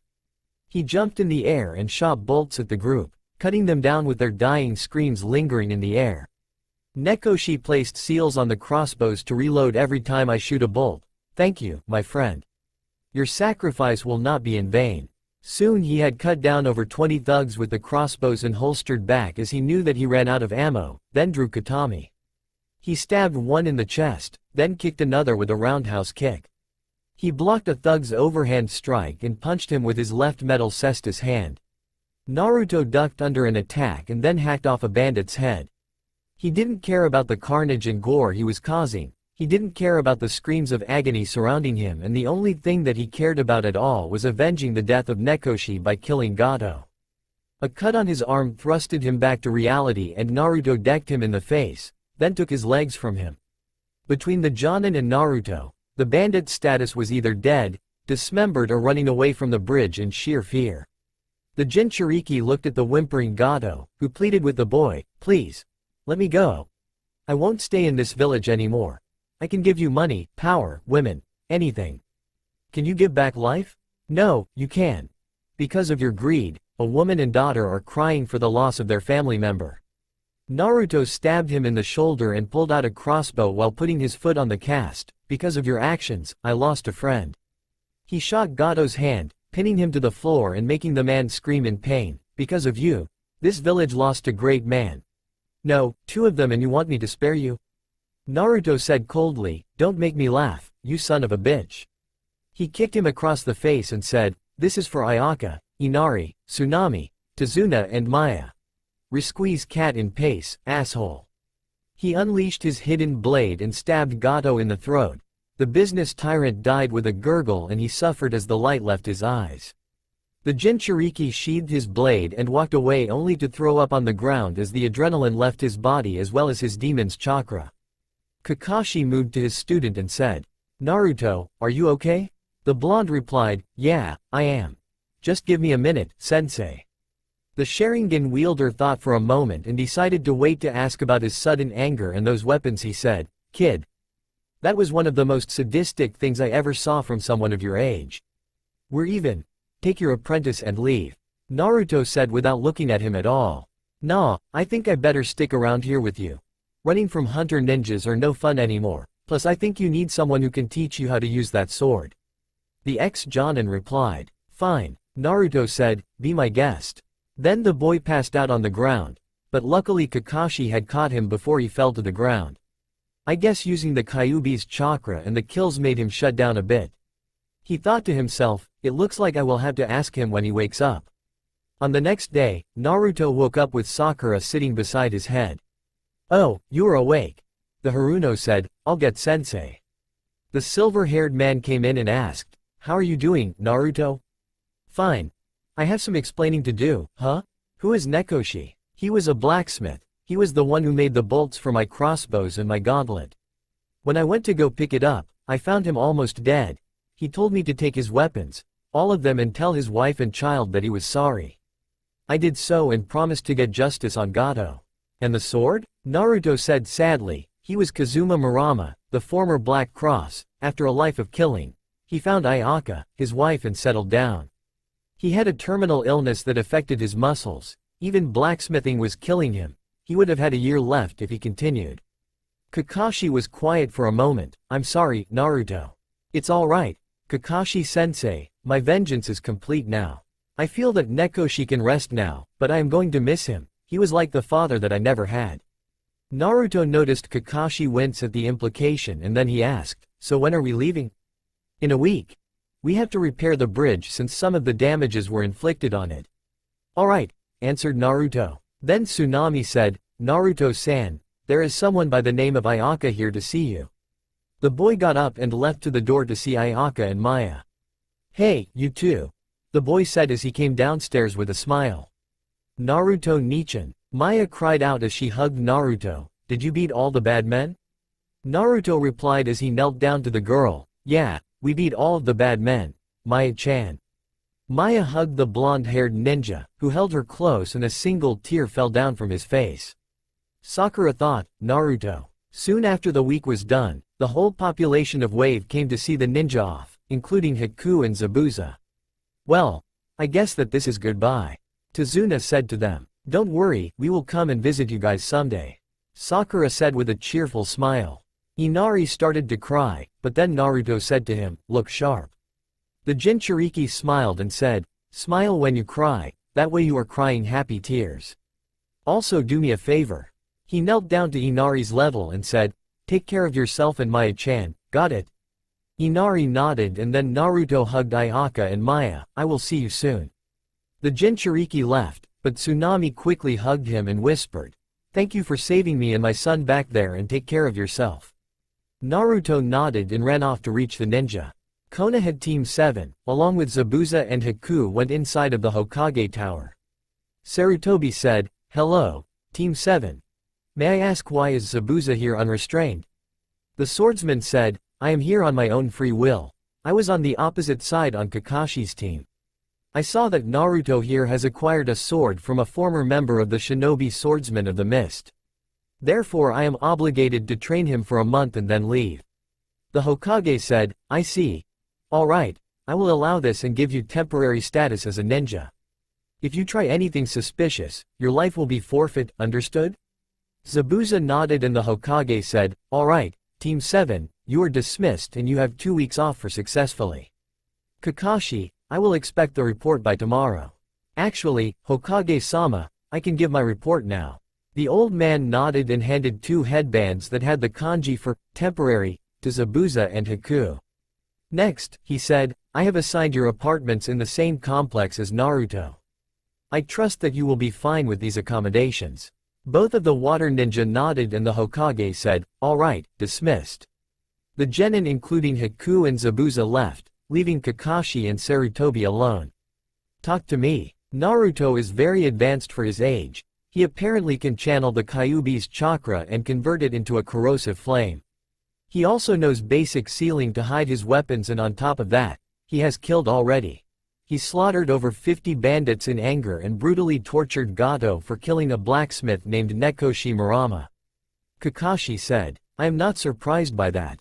If it were Sasuke or Sakura, then I would be, but he does have the Kyuubi's chakra in his body to use." Did he react to it? He threw up like every ninja does before their first kill. He was a bit shaken up about it until the daughter and widow of Nekoshi came to him. "Alright, anything else?" "Yes, Sasuke has also unlocked his Sharingan during his battle with Haku-san, but that is basically all that happened. After their break, I plan on training them. All of them to the best of their ability." The Jonin said to the old man, "Very well, you are dismissed, Kakashi. Naruto, I have 2 weeks to spare before training with Zabuza." He thought, "You can change your blood type now, Master Naruto." Serenity replied, "Alright, let's do it. Program execute. Operation Blood O, commencing." Naruto felt himself lull back into unconsciousness and he was suspended in his mind. There, he was trapped for 48 hours to train his mind while his body was being changed on the inside. After the 2 days were completed, Naruto woke up, stiff, and he got up slowly, stretching his unused body. Then he strode over to one of the training grounds to find a young girl training. That is Hinata Hyuga, the heiress of the Hyuga clan. What is she doing here this late? He thought, it is 10 o'clock at night. He walked over to see Hinata striking at a log with a metal sheet covered over it. "You know, it is a bit dangerous for a young lady such as yourself to be out here this late." She jumped and hid behind the log a bit, and Naruto-kun. "Hello, Hinata-chan. I see that you're getting some extra training in, huh?" Hi. "But what are you doing here, and Naruto-kun?" "Same as you, training. I was asleep for a couple of days, so I came for training as well. Then I saw you here and figured that we could train together."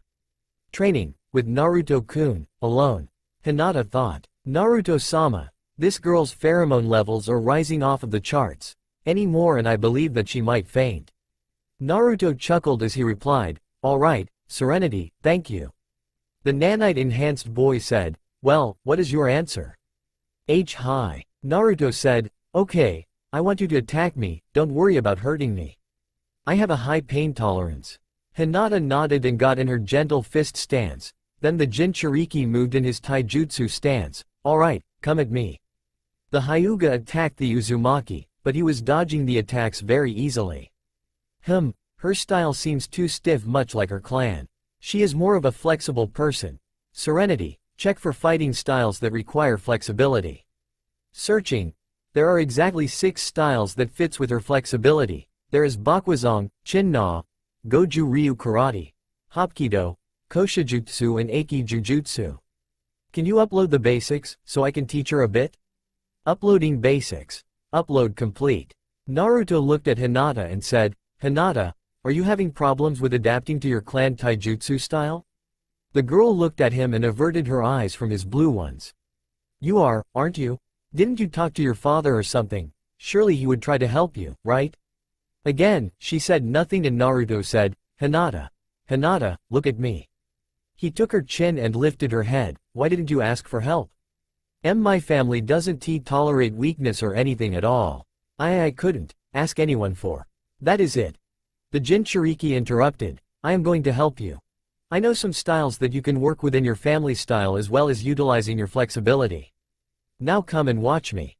But, no buts, got it? Now I want you to stand beside me and copy my movements. This style is very old, it's called Bakwazang. Hinata got up and copied his movements, then spent the next 2 hours using that style against Naruto. Soon both were tired and Naruto said, come on, I better get you home before someone thinks you have been kidnapped or something. The heiress nodded and the 2 genin walked together to her home. They reached their destination and Hinata bowed to her crush, thanks for helping me, Naruto-kun. Naruto smiled at her, anytime. If you want, I can help you train again at this time. Hinata smiled, I would like that a lot. Alright, I will see you tomorrow night. Naruto leapt into the night as Hinata snuck into her room and went off to bed. Alright, kid, I am going to train you in the art of swordsmanship as a favor to Kazuma-san. First lesson, the sword is not considered a tool or weapon, but an extension of yourself. Where it goes, you follow. Now are you left-handed or right-handed? Zabuza asked. Naruto answered, I am ambidextrous, but predominantly my right. Zabuza nodded and turned to his surrogate daughter, Haku, bring the arm and leg weights. Hi, Zabuza-sama. And I told you it is not Zabuza-sama anymore. It is Zabuza-2-san now since I consider you my daughter. The fight against Gato made the man realize that Haku was very precious to him despite what he boasts to Kakashi back on the bridge in Wave. The ice user brought the weights and put them onto Naruto's legs and arms and then the temporary Jonin instructed, now put some chakra into the weights until they feel heavy. Naruto did so and 5 minutes later, his arms and legs felt heavier than usual. He looked at them to see the number 15 on them and he deduced that was how much pounds he was wearing. Alright, your limbs have 15 pounds exactly. Wearing these will help you increase your speed of your swings, punches and kicks. I am going to let you regulate them to see how serious you are about this. If you slack for the slightest moment, I will drop you from your training, understand? Hi, Zabuza-sensei. Good, now give me 100 up and down strikes, 100 side swipes and 100 diagonal strikes, both ways. If you mess up, we will start again, go. Naruto began his weighted training with his right hand and left hand separately and then switched to two-handed strikes. At the end of his strike training, his arms were searing in pain. It even hurt to move any of his fingers. Now we will work on your agility. You have good reflexes on par for a Chunin level ninja, but you will encounter people your age with the strength of a Jonin. So Haku here will be throwing her senbon at you for the next 30 minutes. Wait a min, go. Naruto began to dodge her attack, but he was pierced by several senbon in the process. The number happened to reach to 40 and the Jinchuriki soon found out that the number of senbon that pierced his body was equal to the number of how many laps he had to do around the training ground. Needless to say, today from 8 AM to 12 PM, Naruto's body ached. 2 hours later, his innate healing ability that he inherited from the Kyuubi dulled the pain, making the genin able to do his ninjutsu training and work on mastering his arsenal of C-rank jutsu until he reached his limit in 3 hours. Next, he ate and slept after he drew up ideas and plans for his new projects until 10 o'clock came around. He would venture to the same training ground to help train Hinata in some styles such as Chin-Na, a style that focuses on the joints and locking them in uncomfortable places. Naruto was able to help Hinata incorporate some of the style as well as Bakuazang, making her own style unique to her. It was a counterattack, defensive style. Anytime Naruto attacked, she would counter or use his own attack against him. Hinata once commented that Naruto's speed was much like her cousin, Neji, and she slowly adjusted to it. This was his routine over the 2 weeks. After the last day of his vacation, he went out in the forest and landed on a branch to see a small mansion guarded by Anbu and medical ninja. Henge, Naruto said as he transformed into a mouse and quickly scurried across the path past the Anbu and medical corps. Soon he reached the mansion and crawled through the cracks to find himself in Yakumo's room. He released his henge and crept over to her bed to cover her mouth, making her eyes snap open and look at him in fear.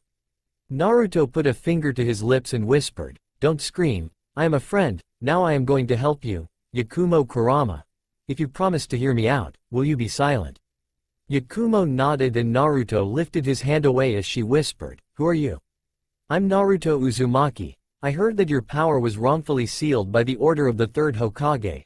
Plus I know that you are physically incapable of being an active ninja, but I will help you in this too."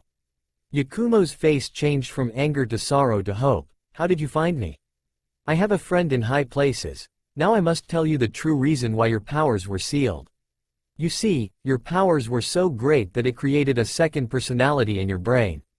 Now that personality is basically the opposite of you and could take over you at any given moment. The first time was when it killed your parents." Yakumo was shocked. "I killed my own parents?" "No, the monster hidden within you took over your body and did it. That is why your teacher, Kurenai Yuhi, sealed your powers to make sure that others and yourself would not get hurt at all. They dubbed it as the Edo monster. But I will need your help since you are the only one who can defeat it." Alright, ninja style. Treasured mind.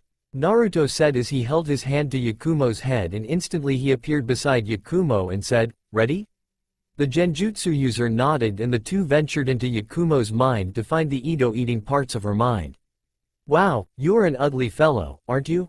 Naruto commented and the Edo said, "So you have come, master?" Quote, "You are going back to where you belong, out of here," Yakumo said in a stern glare. The Edo narrowed its eyes at Naruto as it said, "It seems that you let that boy corrupt you with his lies and empty promises. Don't worry, master, I will subdue him and make you see the truth." The Edo attacked Naruto, who dodged its attack and grabbed its long ears to pull downwards to meet his knee. "Yakumo, now would be a really good time to banish this dark side of you before I get killed," Naruto said as he dodged most of the Edo's attacks. "What if it's right? It's not. I can relate to you because the third Hokage ordered seals to be placed on me when I was a child without my knowledge." "Do you know about the Kyuubi no Kitsune?" Yakumo replied, "How can I not? Most of my clan was destroyed by it." Naruto grunted. "The thing is that the Kyuubi wasn't killed, it was sealed within me.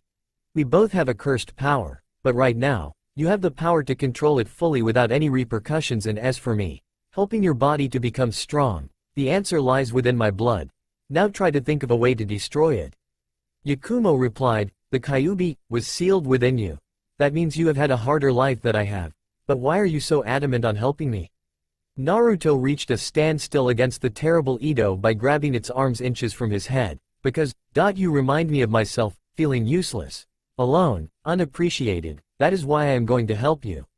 Yakumo thought for a moment and a scalpel appeared in her hand. Then the genjutsu user leapt into the air to stab the Edo in its head. But, I did it, to serve you." The Edo exploded into a purple haze while giving one last screech before dissipating. "Cutting that a bit close, aren't you?" Naruto said, panting while Yakumo gave him a sheepish smile. The two appeared back to their real world and Yakumo whispered, "So how are you going to do this?" Naruto pulled out a syringe filled with blood, but it was glistening a bit. "This is filled with my blood, which accidentally came in contact with nanites. The vast amounts should destroy any traces of the Edo and help regulate your genjutsu power. You may even be able to do a few ninjutsu. If you hear a voice in your head, don't worry, it is all natural and in a few days, you will be and feel different. Yakumo said, will I ever see you again? Naruto thought about it for a minute and said, I don't know, when you get better, maybe I will get the privilege of seeing you again, so until, I will see you later. Yakumo Kurama, student of Kurenai Yuhi. He injected his blood within her body and then he left, transforming into a squirrel this time around, leaving Yakumo's fate up to his injected nanites. Soon he was on duty once again with his team and then Zabuza and Haku left to go to Kirigakure, hearing word that Yagura was dead and a new leader was established.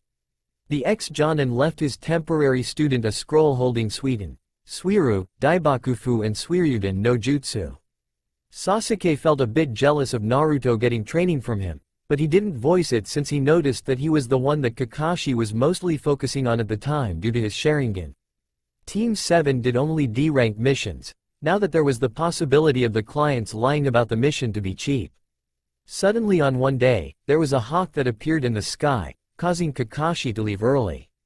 Sasuke went to train, expecting Sakura to ask him on a date, but he noticed that she was talking to Naruto. He didn't know why, but it bothered him for the longest while and he couldn't take it anymore. Alright, who are you? Sasuke asked. Huh? The Haruno said in confusion. Who are you? You haven't talked or pestered me about a date, you haven't squealed my name in a month, so who are you? Naruto smirked. Why, she is Sakura Haruno, a kunoichi. She was asking me for tips on her training regiment. Perhaps you have some to teach her, Sasuke. Damn right I do. I bet that I can help her better than you, Uzumaki. Then by all means, prove me wrong, Rookie of the Year. Sasuke growled. Tomorrow, 3 p.m. after team meetings, training area 3, I will show you some of my jutsu. The Uchiha stalked off, missing the sly smirk on Naruto's face and the shocked one on Sakura's own. Did he basically just ask me to train with him? Yes, it is a bit of a surprise to me too. I never thought he would ask you so soon thought. Naruto said with a smirk. Sakura asked, Naruto, you are smirking. Although I have ignored you for years, I do know that your smirking means you did something. I did, though Sasuke did all of the work for me. He loves attention and strong women much like his mother. Since he has awakened his Sharingan and I won't train with him, but I have been training with you means something. To get to me, he realized that he must get through you first and since me and Kakashi have gotten you up to par to a high genin level, a spar with Sasuke should push you to your limits. Sakura gasped, why you planned this? Yep, surprise. You are now closer to Sasuke than you have accomplished in your years at the academy. Now remember, never mention his brother or family around him, etc. It is a touchy subject and as a gift, bring some tomatoes, not sweets or fruit. He hates anything associated with his brother to that point, especially Pocky. I only do it to piss him off, which I find hilarious. Sakura nodded and she went off in the distance. Naruto went to a shinobi shop called the Heaven's Earth and a tall man with short, slicked back black hair and gray eyes with tan skin turned from his customer. Welcome, I will be with you there shortly. Naruto nodded solemnly and grabbed several shuriken packs, 2 fish net shirts, a coat with tattered edges and a cowl up to his neck, slightly covering his chin. Then the man appeared and said, hello, my name is Tenchi Mugawa, is that all? Yes, and I have a question, do you make weapons as well? Yes, we do, we are the second best at making them besides Lord Yu. Naruto nodded and unsealed Katami, making Tenchi raise an eyebrow and someone gasped out, that is Katami, Kazuma Murama's sword, the legendary Black Cross. How did you manage to possess such a weapon like that? Naruto turned to see a young kunoichi wearing a pink Chinese shirt and green pants. In her holsters were 2 handheld scrolls and her hair was tied up in 2 small buns, making her look like a mouse and had brown eyes. Yes, it is, miss, and how I got her as the owner gave it to me. Gave it to you? If you don't like the answer, then fine, because that is all that I am saying about it. But you must have encountered him or something. Tenten, that is enough. The boy obviously went through some things that he doesn't want to disclose to get that sword. Tenchi said to her sternly, then he turned to Naruto. Please excuse my niece, she has a hobby of learning about weapons wielded by legendary ninja other than Tsunade. Naruto replied, can you repair her please and sharpen her as well? Tenchi nodded and took her in the back. Your name is Uzumaki Naruto. Alright. Naruto-san, see me in 5 days. Tenchi said. Then the Jinchuriki walked out of the store after paying for his equipment and Tenten muttered, Uzumaki Naruto, huh? Most people would brag about that they killed one of the legendary 7 shinobi swordsmen of the mist, but why doesn't he? Tenchi looked at her and said, Tenten, don't pry into someone's past or you will regret it. If he wanted to tell you about it, then he would. Something must have happened to him when he encountered that man, so I suggest that you don't ask him at all or else. Yes, uncle, Tenten said, but her thoughts were exactly the opposite. She decided to follow this Naruto Uzumaki when he would come back to the shop again. Meanwhile, Naruto's weights were up to 40 and he noticed that he was getting better with his agility. Serenity was able to access low Chunin information and found out that the Chunin exams were coming up in 3 weeks' time. For some reason, it seems very important that Naruto suspected that Orochimaru has something involved with it, and to lie about the nanites would be hard to do it without Sarutobi being suspicious about the information. Plus there were ears on every wall.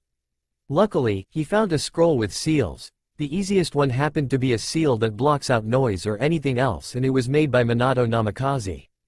Due to Serenity's tinkering, she was able to let Naruto have X-ray vision for a brief moment and found it hidden in a compartment connected to a library desk. Looks like I will have to tell them everything, huh, Serenity? Naruto said. It is up to you, Naruto-sama. But ultimately this information could save someone's life in the near future. Serenity said. The Jinchuriki nodded and went over to the Hokage tower, meeting no resistance against the secretary. Just then a man walked out with Yakumo, who was wearing a Konoha headband from the office and walking. The Genjutsu user looked up and noticed Naruto's eyes, but Naruto smiled at her and placed a finger to his lips, making her eyes widen in recognition just as the Uzumaki entered the room. Hello, Hokage-sama. Hello, Naruto, what can I do for you? No, Hokage-sama, it is what I can do for you. Naruto said in a serious tone as he placed the seal on the wall. How did you find this seal, Naruto? Sarutobi asked. Library in a hidden compartment.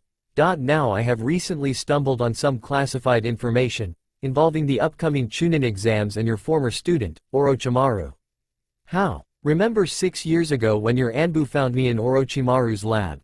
I accidentally was messing with a jar with gray matter filled inside of it. The jar broke and the gray matter traveled within my bloodstream. They are called nanites. They enhance my strength, speed, agility, eyesight, everything. I believe that he made these before he moved on to something else since none of his subjects survived the injection. Sarutobi said, so Orochimaru made those nanites, and they are the reason for your condition and your knowledge of the seals as well as the Kyuubi?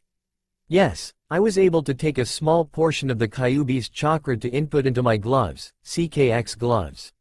Unfortunately, I can only do 5 consecutive blasts before it has to recharge for 12 minutes. You made those gloves yourself? I thought Kakashi told you about them and some of my abilities as well, since you told him to keep a close eye on me as well, Hokage-sama. Although I have lost all of my trust in you, I can't let innocent people die because of my selfishness, so I trust that you will heed my warning seriously. Naruto said with a raised eyebrow. Sarutobi replied, don't worry, Naruto, I will heed it. Orochimaru, now, is a dangerous criminal whose ambitions must be stopped. Your orders are to keep this crucial information to yourself. I will alert all Chunin and Jonin personnel to be ready for anything during the Chunin exams. Thank you for notifying about it. You are welcome, Hokage-sama. The boy tuned to take off the seal and moved to the door until Sarutobi's voice stopped him. Naruto, I know that I have betrayed your trust and it is very much likely possible that I will never regain it from you, but I am very sorry for my poor decisions. I should have told you about when you finished your graduation from the academy and trust you about how to deal with it. Naruto nodded silently and left the room while Sarutobi sighed and leaning back into his chair. Minato, Kushina. I messed up badly, what do I do now? A mysterious wind blew some of the paperwork across his desk, but miraculously, the ones that were requested by Shinobi stayed put. Sarutobi looked at it and then he turned to the windows. They were closed, making the old Hokage let loose a smile. Thank you, it looks like the civilian council will get a rude awakening. Kimiko. The secretary rushed in the office. Hi, Hokage-sama? Send for Taka and his squad. Tell her that she is to notify the council for an emergency meeting. The Shinobi side only. Hi, Hokage-sama. Sarutobi nodded and then began to look his paperwork with renewed vigor. I will set things right, Naruto, and after this meeting, I will need to start training again. I have been acting too much like a politician than a shinobi. At that moment, the pictures that held the previous cages almost seemed like they were all smiling down at Sarutobi as he did his paperwork and sorted the civilian side to give it to them. The god of shinobi has returned to his post. Council room, why have you called this meeting, Sarutobi? Asked Danzo curiously. I have just received some information that one of our S-rank missing ninja will be returning to visit our lovely village and attempt to bring about its destruction. Sarutobi replied. Who would that be, Hokage-sama? Is it Itachi Uchiha? Sume Inuzuka asked in mild fear. Itachi was one of the best and there was no doubt in her mind that he could very well destroy this village with the information that he held in his head. No, it happens to be my old student, Orochimaru. Shikaku Nara asked seriously, when will the invasion happen and who was the informant? He will be coming in this upcoming Chunin exams, and as for the informant, the person asked that they would remain anonymous. The professor answered. Then he thought, like hell, I am going to let you know about Naruto and his newfound powers, Danzo. I know that you have been wanting of his power as a Jinchuriki. He continued, all personnel except for Genin will be notified of this matter secretly. The Genin must not know anything to keep up appearances. Some of your children may be entering the exams, but I rather keep them in the dark than making them paranoid. Chozo replied, but Orochimaru could, very well, infiltrate this village as a Genin. I know, but Orochimaru could have spies posing as Genin or even have Genin posing as one of our own. Therefore I can't have the Genin be notified of this information. Also it is easier to pose as a Genin than a Chunin or Jonin since most of them come through me for missions and I have a photographic memory. We must lure him into a false sense of security. We must use it to our advantage. I know that it might sacrifice some of the lives of our young generation, but I have no choice and this matter cannot be avoided. This is not a democracy, Chozo. The Hokage said firmly with his steely gray eyes. Everyone shuddered as they all knew that the professor was back. Danzo, I will give you authorization to activate Anbu Root, although you have already started without my consent. After we suppress this attack, you will, I repeat, you will disable it completely and have them integrated in our shinobi program or you will be replaced from your position, is that clear? Hi, Hokage-sama, one more thing, Danzo, no more recruits. I understand that you care for Konoha as much as I do, but killing off their emotions by making them kill their brother or sister is not the way. Yes, emotions do bring hate, but they can also bring love and understanding. We may be weapons, but we are sentient, understand? Understood, Hokage-sama, Danzo said calmly. Excellent, now on to another matter. Suddenly the Hokage was interrupted by the civilian council barging in with Mida Haruno in front and Sarutobi said, ah, right on time. What is the meaning of this, Sarutobi? Why weren't we, the civilian council, notified of this emergency meeting? Mida cried out in anger while the Shinobi Council frowned at the blatant disrespect. To answer your question, Mida, I have recently decided that the civilian side will not be involved in shinobi matters at all, and also, you all will appoint someone among your group to do your own paperwork. Kimiko, bring it in please. The secretary came in with a cart filled with papers up to the brim and the Haruno declared, you can't do this. The civilian council has always been involved with the shinobi for 4 generations. And I am changing that rule now. Discussing about disputes in businesses or marital affairs is not the concern of the Hokage unless one of the spouses is an active or retired shinobi. Now, as of this moment, you are denied access to anything that involves a shinobi, so I suggest that you all see your way out of this room along with your paperwork or I will have the Anbu throw you out in the streets. The people will not stand for this. One of the members said in protest. Then I suggest that you tell the people that this is a dictatorship and if they don't like it, they can suck my left testicle. Sarutobi said with a cold smirk. Damn, Naruto has been rubbing off on me, he thought. Most of the shinobi laughed openly, chuckled or smirked at Sarutobi's choice of words while the civilian council walked out sullenly. Then the Hokage turned back at them. Now every patrol will be in groups of 5. No one, no goes off alone. Got it? The shinobi nodded and Sarutobi said, good, any questions? Inoichi Yamanaka said, you seem to have a lot of trust in this informant of yours, Sarutobi-sama. How do you know that this person is not lying? Trust me as I say this, Inoichi, my informant has no reason to lie to me at all, considering that person has people in this village that they care about deeply and can't bear to have innocent people die because of their poor decision to not reveal the information. If they are lying, then there is no reason not to be alert since it is Orochimaru. He is no laughing matter, since I was the one who taught him. Anything else you would like to ask? Nobody said anything and Sarutobi said, very well then, all of you are dismissed. That's all for now. If you want to see next part, then please like this video and subscribe my channel. Thank you.